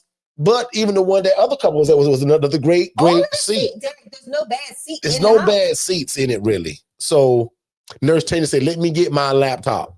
Yeah, seriously, go to 901. It's 901. So, and I'm mad because Tia told me she in Fort Lauderdale now. You late. Why you weren't there last week? Tia, where were you a couple of days ago, Wednesday? Where were you, Tia? Why weren't you there, Tia? I owe Tia a phone call too. I keep saying I gotta call Tia. Tia, we gotta talk. I got some good news I gotta tell you, Tia, that you ain't heard yet. I've been holding it for like 2 weeks. But yeah, so again, we had a great time. I will post some pictures and videos. I think I posted a video on my TikTok. I think it's the Angela Denise Foundation's TikTok. I have to look. But it was what an experience. But that video you made, I want the group to get that, our people to see that. Which today. One? That one you kept extending it and you showed the inside and you showed we was talking about it. Yeah, I can send I want you guys to see that. But again, man, we just want to, again, this is just us sharing our experiences. I used to be a social worker making 28 grand a year, dreaming to take Shay to places like this. I couldn't afford that stuff, y'all. Remember our first real date? But the ILF life is what gave it to us. Shay? Remember our first real date? If I think hard enough, I probably can. But what was it? It was my 25th birthday. Oh yeah. Now that was a nice place, actually. My 25th birthday. Now I'll admit what I did that day, I wouldn't consider like the thing today to do. Now I would still do it, but when I would take Shay to a nice place, maybe going to Eddie V's, Ruth Chris, Room 901, that kind of stuff. This place was still at the it was at the Gaylord Palms. At the Gaylord Palms. And if you know anything about it, they're first class. But this was actually probably still to this day, Shay. You was 25 years old. I remember this. This was the nicest buffet I've ever seen in my life. It was, and they had lunch. And guys, I could barely afford it and probably couldn't. I probably borrowed money. Or I probably missed paying something that week. I took Shay for her 25th birthday to Gaylord Palms. Yep. Villa del Flor. That's exactly the name. Big shout out to Miss Rebecca, who I hope is still alive and living and around, who was my boss at the time. She told me to take Shay there because she knew it was nice. She also knew my budget. Okay, because the restaurant next door was probably $190 a plate, which I couldn't afford. So I wonder if that's still there. Villa del Flor. I think it is. That would be nice. Gaylord, we should probably do that again, just to take pictures of it and say, this is how it started, because I'm sure we got pictures of it. Mm-hmm. Social media says how it started and how we're doing now, how it ended up. That was our first. So that was our first real date. I met Derek when I was no Ruth Chris. I met Derek. Eddie V's, none of that stuff. In February that year, I was 24. I met you on Valentine's. Somebody says, "Wait, what did I miss?" Depending on when you came in, man. You missed a lot. We've been here 2 hours now, I think. So I'm gonna give y'all a sneak peek, and this is stuff that we said we're gonna do, right? We're gonna start adding these pieces to the puzzle of our conversations, and maybe this is the way we do it on our closeout. Leave y'all hanging for more info. But Derek, I met Derek on Valentine's Day. Well, Valentine's night. His best friend was dating my roommate when I had first moved here for college. I was 24, not interested in dating or none of that. Had a situationship, as you would call it. And Derek came over my house. I'm gonna tell him the whole story. And Derek thought he was real smooth, y'all. He had a hat to the back. And when he walked in my house, I said, hey, how, he introduced himself and he said, how you doing? My name is O. All my friends call me O, just for reference. I'm just letting you know, y'all friend introduced it, had his hand out to shake my hand and said, my name is O. So me being the smart aleck that she was. I'm glad you cleaned I'll say the nice word because my mama probably watching. Me being I'm very direct and I was not in the mood for nobody, really, honestly. Because I told my buddy that was dating her friend, I said, man, that girl ain't got no friend. You go over there 3 times a week, bro. Like that girl you seeing, she ain't got no friend. And that's how we got there. And what did he tell you though? He said, yeah, but I never see her. She's always in her room. I never saw him. Studying, reading the book. Like I was in my book. So he comes over, he shakes my hand and says his name's O. So my response was, so you mean to tell me your mama picked her favorite letter out of the alphabet and named you? And I was straight faced because I was quite shocked that this man done walked into my house, my apartment. All I was trying to show you, ladies and gentlemen, that all my friends call me O. So I'm letting her know that you finna be my friend, man. So you can call me O.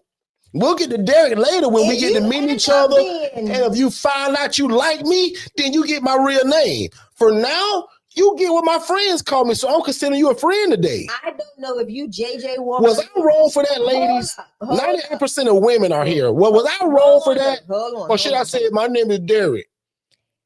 I didn't know if this was JJ Walker, late night stalker, or who he was. So what if this was some crazy fool that decided that he was going to try to kidnap me? And I'm telling somebody when I get loose that his name is O.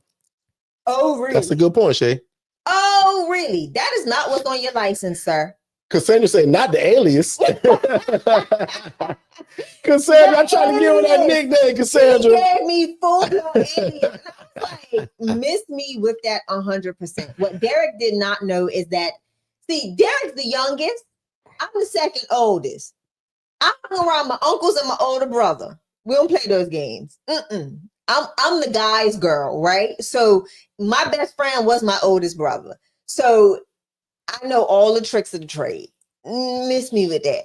So I was like, no. Mary, hey, Mary, she could have just went with it, Mary. She was trying, Mary.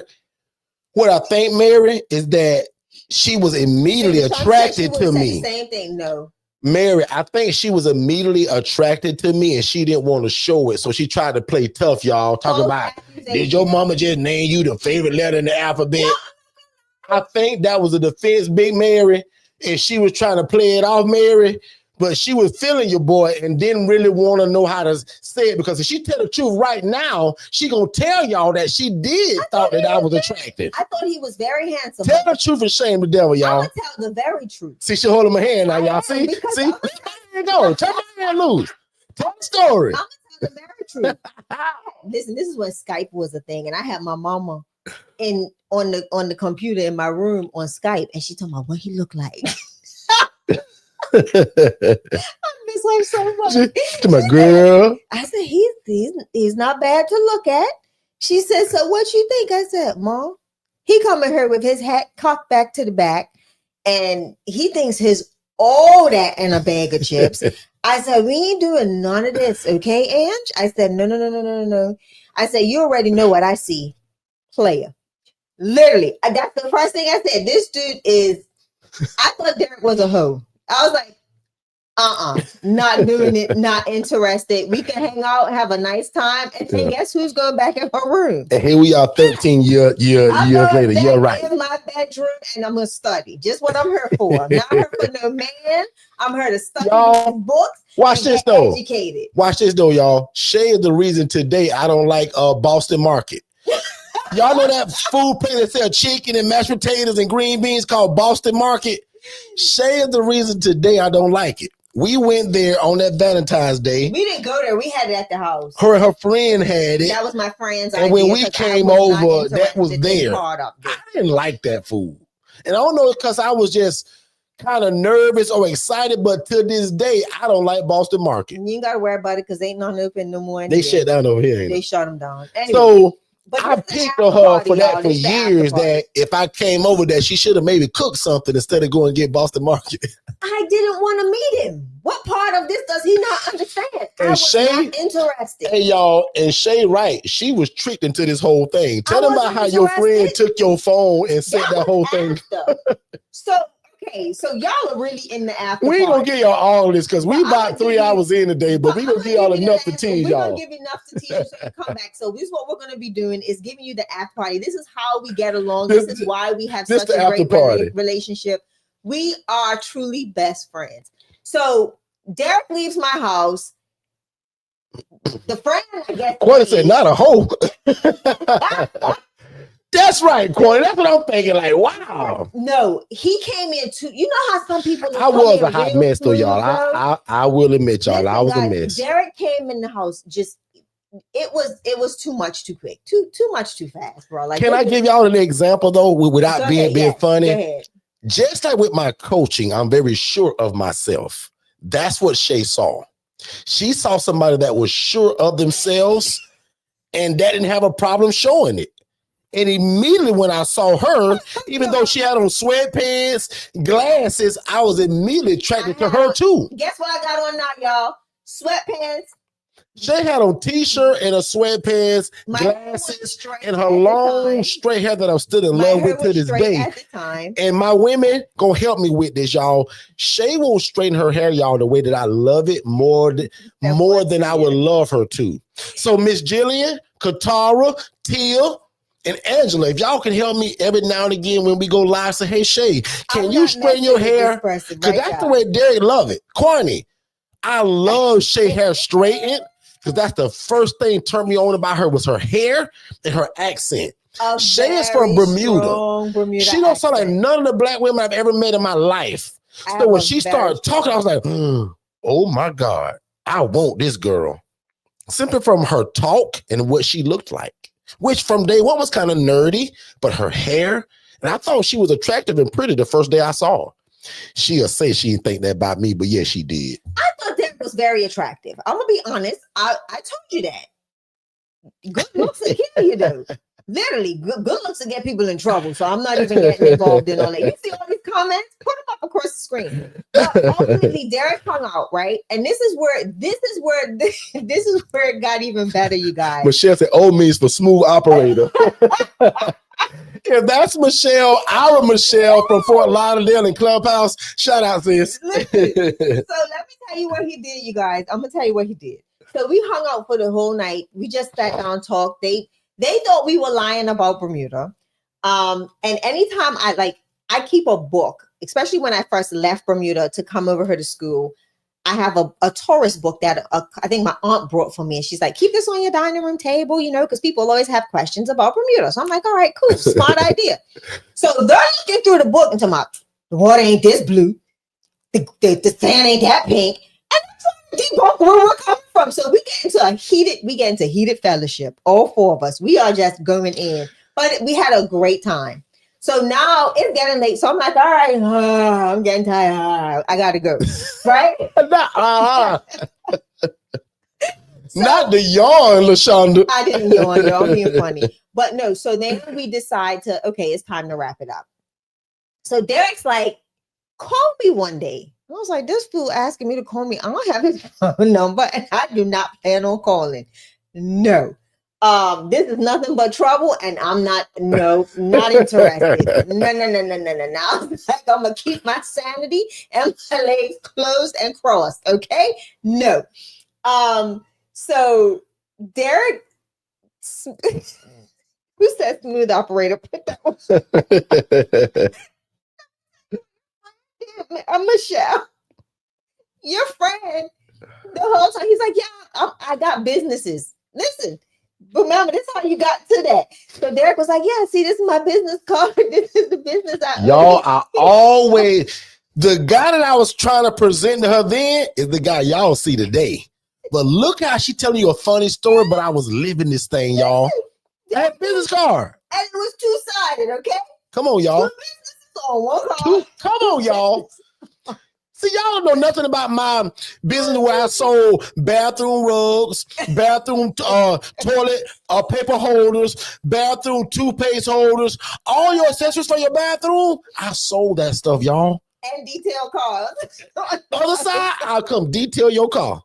God, I've always been a businessman. Oh my goodness. I thought I was. So Derek was like, yeah, this is what I do, blah, blah. And he left, like, so he slides the business card across the table.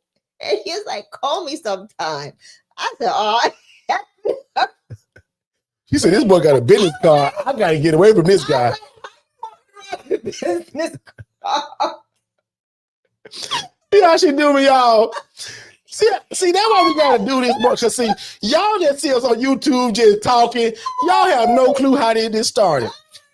And my family will joke with you all about how me and Shay introduced each other to our families as business partners. So that very thing that she's laughing about right now, that's how we told our whole family. So it was so funny, right? So you dying with the comments. Oh my goodness. So Derek, I never called Derek, okay? Never called She Derek. never called me, y'all. Was not interested. I have made up in my mind. I am not messing with the smooth operator, Michelle. Not doing it. The business card ticket. Michelle, because I knew that if I could get her on that phone, because I always kind of thought that if I can get this girl on this phone, game over. And she wouldn't call me. I didn't have her number. Go ahead now.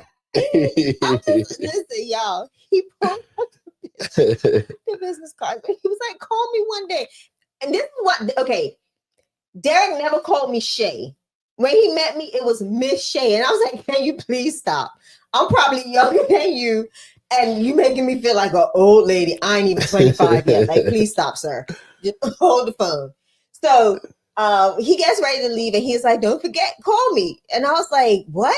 Totally oblivious. Forgot about the business card because I looked at it and just slid it out the way because I my two-sided card, y'all. Don't leave this.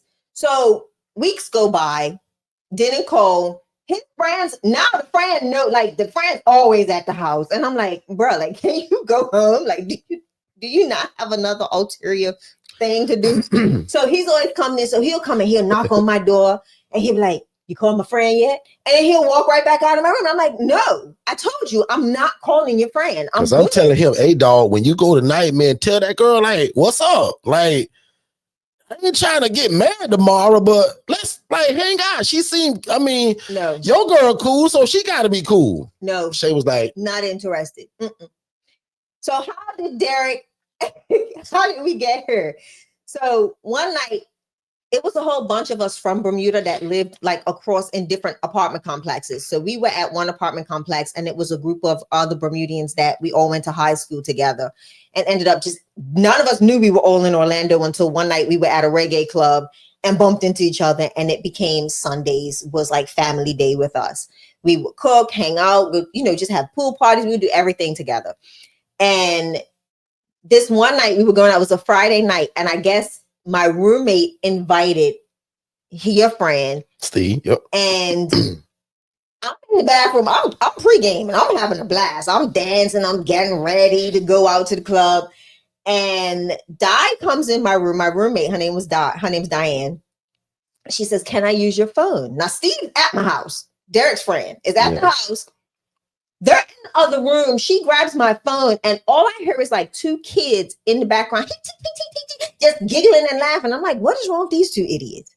So long story short, she takes my phone, goes in her room. Apparently, they called Derek from my phone. Yeah. They called I got happy thinking Shay's calling me. These fools because it says Shay. Well, you didn't have no. Right. You didn't know who it was. Right. I remember that. They called Derek from my phone, hung up before he answered. And I don't know if Steve gave him a heads up, like, I don't know. So they come and put the phone back on my dresser, and I'm still reggae playing. I'm getting ready. I'm ready to go party. My phone rings back, and I see this strange number. So I'm like, hello?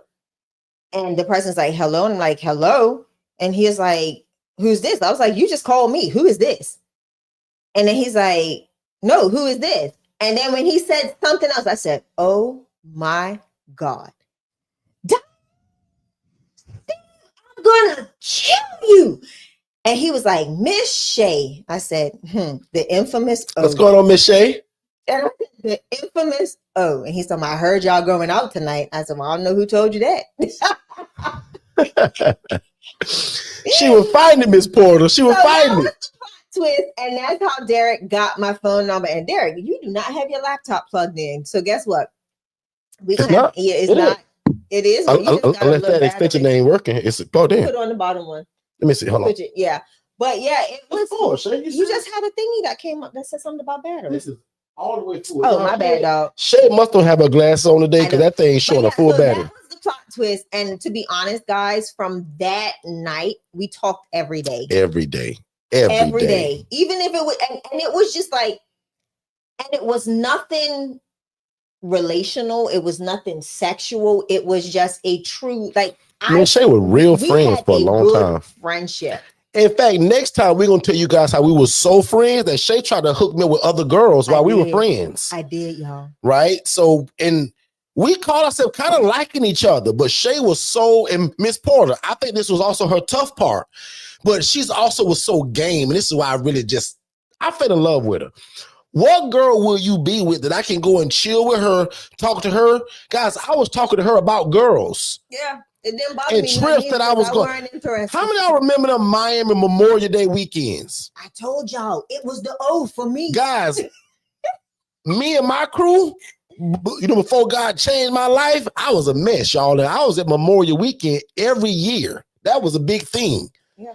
Guys, I used to go to that thing and come back and talk to her about all the girls we entertained and chilled around and had a good time with. That's how cool Shay was. So when I tell people we were truly friends, he was my friend. Most people think that we just say that. I told y'all it was the name O and the business cards. But I told y'all if I could get Shay to talk to me, game over. That I knew she would like me, right? And here we are. How many years later? Exactly. So we'll get more into that next time. But me and Shay got a funny story, y'all, all the way up until we decided to say, you know what? I like this girl. She was like, I like this guy. And then we became jealous of our outside relationships. Because don't get it twisted. That one had a little bit of a boyfriend too now. That's part 2. And we'll be back next week. But this one had a boyfriend too when I first met her. But your big brother, y'all. Angela said, Derek, we don't tell people about Memorial Weekend or Black Beach. So silent Angela remember those days. Angela, now I did both, but I'll just say this. We was a legend at Memorial Weekend in Miami. Heard the stories. We were legends, me and my crew. I heard the stories. And I'm just leaving it that way. But I'm married now. Happily married. God has changed my life. Those old ways are no longer me. But this girl, y'all, was so cool. And probably one of the reasons I married her, Shay was like one of the guys in the beginning. But then one day, just like every good story, I started to like this girl. And I didn't want her to have no boyfriend. I didn't want her to have no guy friends outside of me. That's when we knew that we had to go from this jokingly friend thing to, hey, I like you, girl. Do you like me? And let's do it. Can I tell you, nobody ever said nothing. It was an unspoken situation. But so to say, not little bitty boyfriend. Right. She had a little bit of a boyfriend, sis. But yeah, I ain't care nothing about it. In fact, there was a song at the time that talked about lame dudes and how you should leave that guy and come with me. That was my anthem. Plies. See how that mind go back? Plies had a song out that said something about but there was a verse that said something about, what was that first verse to that song, James? Or Mr. Jackson? Something about, in other words, you were so used to lame until you met me and now you know what real is. That's what, like that first, and y'all, I played that song for 6 months until I won this girl over. Here we are today with a live YouTube channel 13 years later, changing lives all over the world through real estate. I approve this entire message, Shay. This was fun today. This went longer than what we always ever expect. But if you guys enjoy this kind of stuff, man, just let us know in the chat. We'll call this the after party. But there are segments for now, for real. We're going to start talking about this kind of stuff. Family, right? Business, marriage, and how do you do business together? Don't kill each other. Yeah. How are we 13 years in this and we ain't killed each other yet? And I say that jokingly, but have fallen out of business, fallen out of love. We haven't. It's fun. Like I said, and it's fun, guys. So we're going to talk a lot about that, whether you're married or not, or whether you got a boo thing or a boyfriend, or you just got a business partner, and there is no sexual relationship or no emotional tie to it. You just are real business partners. We want to involve you in it too. Plot had everybody rethinking their relationships. Angela, you don't even know, man. I don't even want to. Y'all, I'm telling man, but I admit, some people are lying. I was a hot mess in my younger days. I think this is definitely a place for us to share the story. We said we were going to do that this year after a lot of people have asked us questions, and we said, you know what? Why not share how we got to this place and where God is continuing to take us, and how do we, maneuver? How do we manage? Because most of y'all don't know. Answer that plot twist on screen before we go, because somebody's got to be thinking that. No, they did not. So read it first and then say it. So the question was plot twist. Did the other couple get married? 3%. No, the other couple did not get married. That gentleman, who was my best friend for many years, actually, we also grew apart. Not like we fell out, like we had a fight. He moved to a better place to get a job. His life changed. My life changed. And I had a clear direction by the time I met Shay. Or not all the way through. Actually, no. We'll even talk about that. Right, yeah. But I knew I wanted to be in business.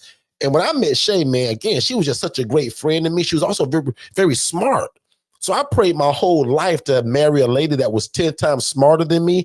God showed me that the first day I met Shay. I met Shay with a book in her hand, with glasses on, studying. I said, God, is this you? Because it looked like it. She ain't loud. She ain't no street woman. She ain't got 55 boyfriends. I said, God, I prayed for a lot of this. Now, she ain't wearing no miniskirt. She ain't got no heels on, Lord, but if this is what she got on, sweatpants and a t-shirt. I was about 100. But that was my other prayer being answered. But I didn't want no girl that was all, I told y'all, she's not materialistic. I wanted that because God also knew half of my life I wasn't going to be able to afford it. If she was materialistic today, don't matter. God has blessed us. But if she was materialistic from day one, I would have lost her because that one would have fit my style. And that's good coaching too. It's just good talking. That one more time, very slowly. Yeah. If Shay was a materialistic kind of female, when she met me from day one, when I didn't have it, I was like, girl, you can miss me with all that. But guess what I told Shay the day that I asked her to marry me when I dropped on one knee? I said, Shay, if you give me the opportunity, I'll be the best thing since sliced bread. I'll be the best husband. Sliced bread. Come on. I didn't say the bread, but I said the best husband you've ever could have dreamed of. And I said, it may not happen from day one, but if you give me time, we're going to be the best thing ever. And I like to say that that's kind of how it is, and it's only going to get better. Shay, am I upholding that promise? Yeah. Exactly. Yeah. So again, guys, if Shay was materialistic in the beginning, it would have ruined us. Because she would have showed me something. I said, man, this ain't the girl for me. And I'm so grateful to even today that we are financially straight and she's still not that. I don't need Louis and she just want computers and gadgets and iPads. And then she'll even get and make me buy one. So I don't lose that way. So God, guys, gave me everything I asked for. Another thing that we'll talk about that we joked about is how I was going to leave Shay one time because she wasn't the house mate that I thought, or the maid as she felt like. I wasn't asking Shay to be a maid, but that's gonna be a good one. Y'all, I was signed up finna go to the army. I was finna leave this girl. You can go to the Air Force. Yeah, because I thought Shay's supposed to be my partner, my wife, and in her words, and I hate to say this because I didn't mean it that way, but my maid. And that's not what I wanted. But I always wanted a clean house, clean this, clean that. But how can I ask Shay to be 10 things when we only got 24 hours in a day, Derek? So through business and life, you learn, because of what I learned today, I don't want her washing dishes. I don't want her folding clothes. Nah, she does that stuff.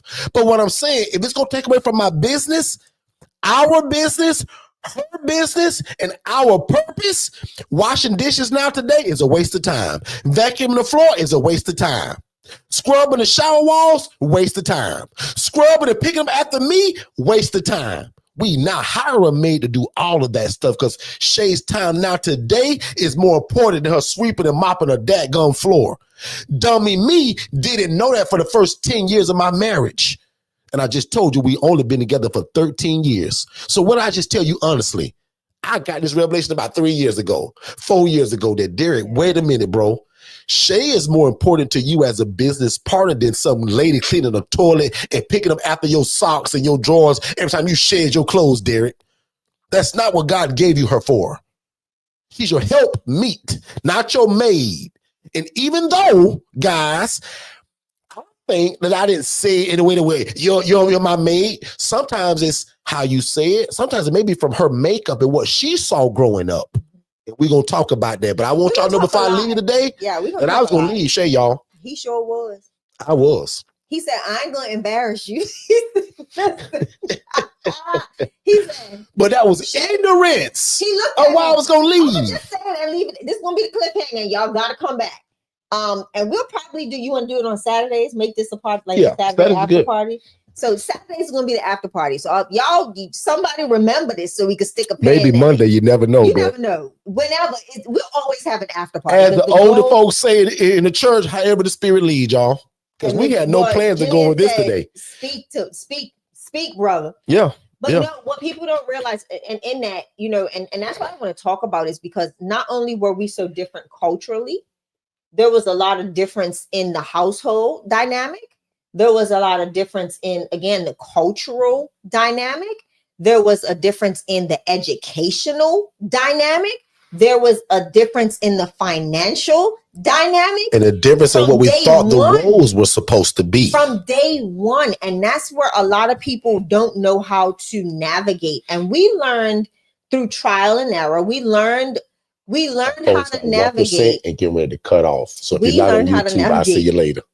Derek is funny. Derek's phone's about to die. So we love y'all, TikTok. TikTok, you guys got I have 1% on my phone. TikTok. We love y'all, TikTok. We love y'all. Bye, because it's gonna cut off. Shay. So the goal is to share, right? People grow because you hear the stories of others. You learn how to navigate through the things that other people went through. We're not saying we know everything, we know all things, but we've we've had so many different obstacles, and we tell people that anything Derek and I have ever wanted, we've had to claw, crawl, fight to get, from every aspect, to purchasing our first home, to just everything that we ever wanted. And that was not something that I grew up like. My family, we didn't want for nothing, right? Yeah. So even the way we grew up was different.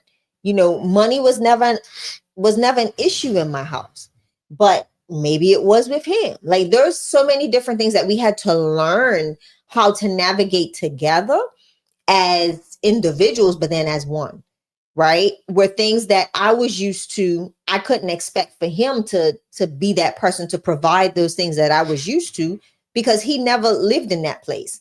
So, it was always something, there was always a balancing act that we had to do or try to navigate to make it suitable for us, our marriage suitable for us, our household suitable for us, running a business suitable for us, just everything. So we do want to share that, because I think we're seeing so many couples, our age and even older and even younger, like not even joking, that are getting married.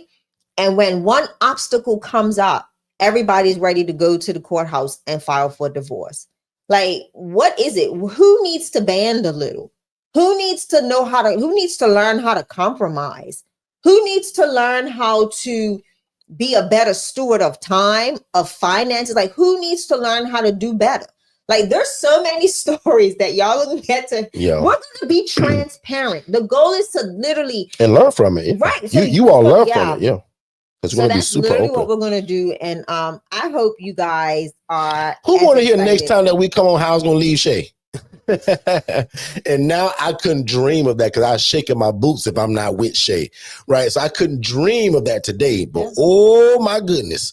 Many years ago, that was our second year of marriage. I thought that every time I took off my shoe or throw off my shirt and just drop it, she's supposed to be behind me picking it up.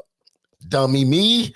Come on, Derek. That's not life. Not when Shay is working. And neither what I gave her you for.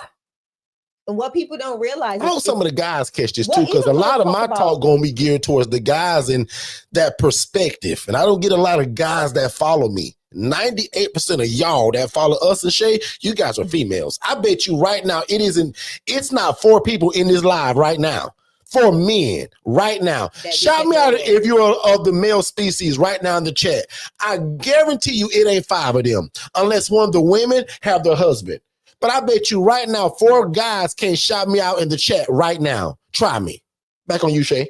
Yeah, so I want to share it from a perspective of a island girl that always saw strong leadership by women, even in the marriage. Miss Porter said, man, just walk your dirty laundry to. Thank you. Hey, Miss Porter, I'm being a little facetious there. I wasn't that bad, but I just wanted to give the example because even with laundry, when that thing get high, I'm looking like, where's Shay? I'm gonna hold my finger. Well, in one part of my life, y'all, I'll admit I did just as much as housework as she did.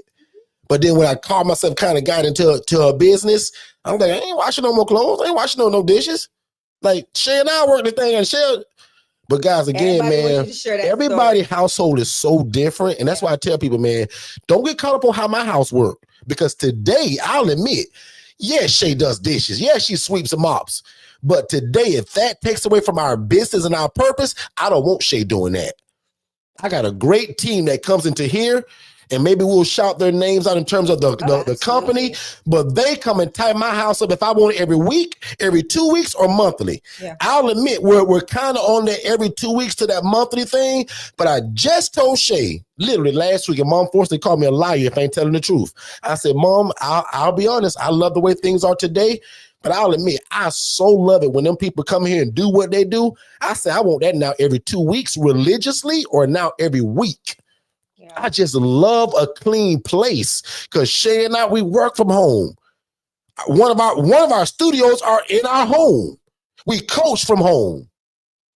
So again, what I'm learning from my coaches, that if it takes you 3 and 4 and 5 hours to clean your whole house, what else could you have been doing in that time? A lot. To bring you money. And you mean to tell me some lady can come here and do that with 3 or 4 women at one time and I only pay $135, $140? Man, sign me up all day long. So I don't know who need to hear this, but watch this. If you can afford $150, I'm gonna even go up some. Because with some of y'all live at, it's lower than that. Yeah. If you can spend $150 bi-weekly or monthly, at least monthly, to get your house cleaned to where you ain't doing it, because our ladies do everything except my laundry. They do the dishes, they dump trash, they clean our office, they clean our studio, Shay's studio, her office. And I got 1,000 papers all over the place, and they put everything in neatly. Sweep, mop, they do everything. That when I walk in the door, you know they were here. And watch this. I'm honest. As messy as I am, I love a clean house. So much so that I'll pay for it now. Because I don't want this young lady, which is the love of my life, my wife, wasting 4 hours cleaning and washing baseboards, wiping walls, and scrubbing our shower. The devil is a liar. Spend 4 hours now, Shay, in our business to make us some money so we can keep paying that lady that do this for a living. So it works for everybody. The lady wins because that's her business. Yeah. We win because she ain't wasting 4 hours doing it, and neither am I now. Mm-hmm. Oh, I hope somebody catch this because that's just good stuff, y'all. I pay for my coaches to tell me that, but y'all should be spending 3 and 4 hours in your house cleaning up when it can cost you $99, $97. Some of y'all $55. It's a lot of platforms that'll do it. Cheat code to me. Our ladies have been with us since I left corporate America. When I left corporate America, that was one of my rules. I worked a lot, even in my corporate job. There was never, I didn't work 40-hour weeks. Right. It was longer than that. A lot longer than that. I had a very demanding position, and it caused me, like, even when I left the hospital and finished, I stayed available to them until they replaced my almost as a consultant. Then it was me that said, hey babe, excuse me, but we don't work there anymore. And if they want to pay you as a consultant, correct, we got to end that. Because they're going to take away from my time and our time in business. Mm-hmm. But Shay's right. She stayed on as a consultant. But Shay and I both, man, we went too far, actually, with our jobs. In terms of when we told them we're leaving, we both stretched it so long and still was of help Even me when I left, I still trained people by phone. My first 2 or 3 weeks gone. Social workers that had to take my job that I held for 9 years. Those were big shoes to fill. So I had to train those folks for a smooth transition. Did I have to? No. I'm just a great guy. Like I stayed on until even while remember when you got sick. Yep. I was up. They didn't even know my husband was in the hospital, in the actual hospital on the unit, cut from the rooter to the tutor. And I got a phone call from the person that took my role. And this was a whole year and some change later. So just know that I was available to the hospital for over a year and a half until they filled my spot. And when they filled my spot, there were so many things that this individual did not know. And I was there to help. Yeah. And so much so that one day they didn't know I was in the hospital with Derek. And he called and he's like, hey, I need some help. And so I she was like, I'm downstairs. She's like, really? Why? I said, I'm upstairs. I said, I'm actually my husband, he almost died. And he was like, oh my God, I'm so sorry. But yeah, so just be mindful. And I want to share that. I want to share our story, Derek, because it's gonna help somebody. That's the truth. It's your trials, the things you go through and walk through and you're able to overcome. It's not for you to just keep for yourself. Yeah. We're distributors. And that's been spoken over us. And we'll talk about that at a later time. But Shay and I are to distribute a lot of this stuff. Opportunity, finances, platforms, and again, opportunities. And we are going to be the distributors of that. So I think this is a great place to put a pin on it. We've been here for 3 hours today, right? It's been a long time since we did that. Y'all, my cough is still hot, about to burn me actually, because it's still on that 135 setting. So anyway, I love you guys like a fat kid loves cake. I pray Godspeed on y'all life. If you do go to church, go to your place of worship tomorrow and tell God all you heard today and say, God, I want to be involved in that. And I want to be 10 times better than Derek and Shay, because that's the way that we coach it. When you come under our coaching, we want you to be better than us. Right? At some point, the student should outdo the teacher. Right? So follow us. So make sure you follow us on Facebook and Instagram at Forston Consultants, but also be my friend on Facebook at Derek Forston. We post a lot of stuff there, and I want you guys to go there and be nosy and check it out. Also, that group that I was a part of is getting ready to start posting a lot of pictures, so I'll be showing a lot of that footage too. So again, one more time, man, be my friend on Facebook at Derek Forston, but also follow us on TikTok at Derek Forston and everywhere else at Forston Consultants. And then we'll see you all back here Monday at 7 p.m. Eastern, right here live on our YouTube channel. And again, if you love God, love people, and love real estate, this is the place. Miss Shay? We love y'all. We appreciate it. Thank you for allowing us to air our dirty laundry. We got a lot of it too, y'all. And hopefully it literally, like I pray that it really encourages those that are married, those that are wanting to be married. It gives you some insight on how to just steward the relationship aspect of it, because a lot of these skills that I'm going to be honest, that and maybe we'll write a book too, Shay. I never thought about it, but just randomly, I'm going to say that maybe me and you will co-author a book together to talk about how we do this. And then what? Yep. So how many of y'all would like that if Shay and I co-author the book? And maybe even do, and this is probably super futuristic because I don't want to put this pressure on us now, but to do a book club kind of behind it to still encompass what we're doing right now, but coming from that book, chapter by chapter. I think that'd be great. So that book can be something that'll bless people, but also the live setting of talking about the book as it's written. I think that'd be cool. On the book. I think that'd be super cool. We're gonna open up the opportunity to really share, and maybe let's make Saturday a little bit more about the Forstons, where we just talk a lot more about that, and make the Monday and Tuesday and everything during the week. Make the weekends our let your hair down days. Yeah, kind of tell all our dirty secrets and our dirty laundry and how I was going to leave Shade and how she was going to leave me for that piece of lamb. So don't be talking about, Derek's going to leave. Don't forget, she was going to leave me over a piece of lamb. I was going to leave him for something else too. I was going to leave because I just like, how am I going to keep this place clean? I'm going to show you. Because I'm an absolute pig. Oh, I'm going to drop this because I want you to realize something too. I believed in God. I always, believed in God. I was not the church going individual on a regular basis. Growing up, yes, we did, as your mama told you, you went to Sunday school, you had to do all your little things, but that was it. Then you found out I was a church boy. I found out he was a church boy, and I was like, wow. We about to go down another rabbit hole. We keep doing that. We got a lot of stories, y'all. What I want to share with you all is the discernment that women have and the importance to really anchor yourself in that discernment, because there were times throughout everything that, and I'll share my story, like how I even came to Florida, because that plays a role in the whole process of me even meeting him. Sometimes God will be in that book you, too, because that's the book has to know that. Yeah. Sometimes God will tell you to leave, right? The same way God told so many in the Bible to leave their father and mother's house and go to a land you know nothing of, right? Just go where I'm telling you to go and just let me work. And I think that's the obedience that I want people to understand, that you may not understand the why, but when you get through the process and you start looking at it through the lens of the Holy Spirit, you be like, oh God, that's why you said do this. Yeah.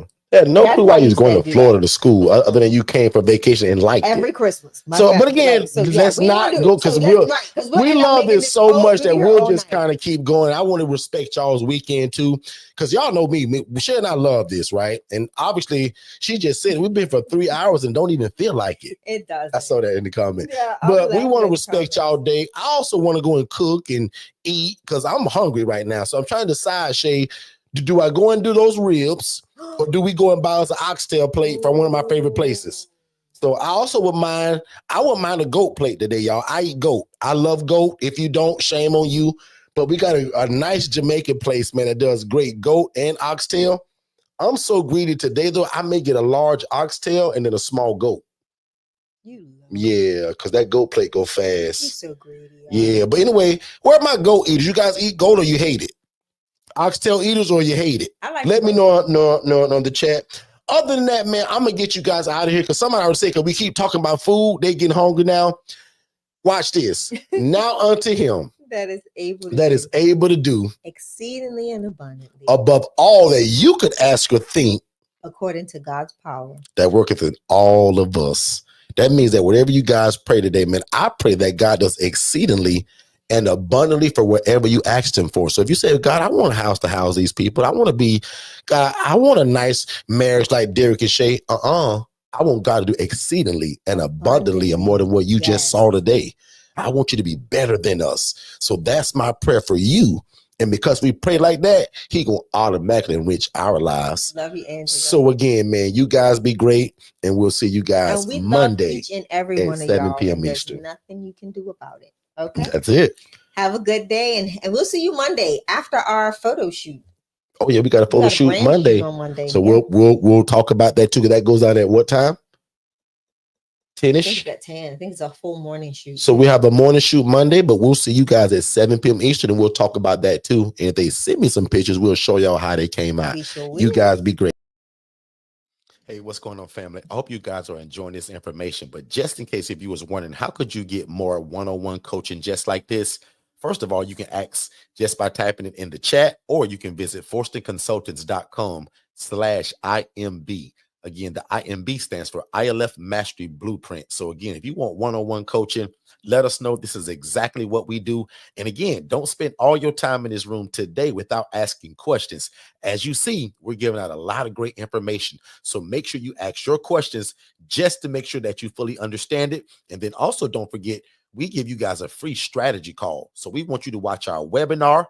That's it. Also at forstonconsultants.com/webinars, but also soak up a lot of this information that we're giving you guys on YouTube, and then schedule a free strategy call so that we can get on the phone to talk about how fast can we get you started. Let's get back to the show.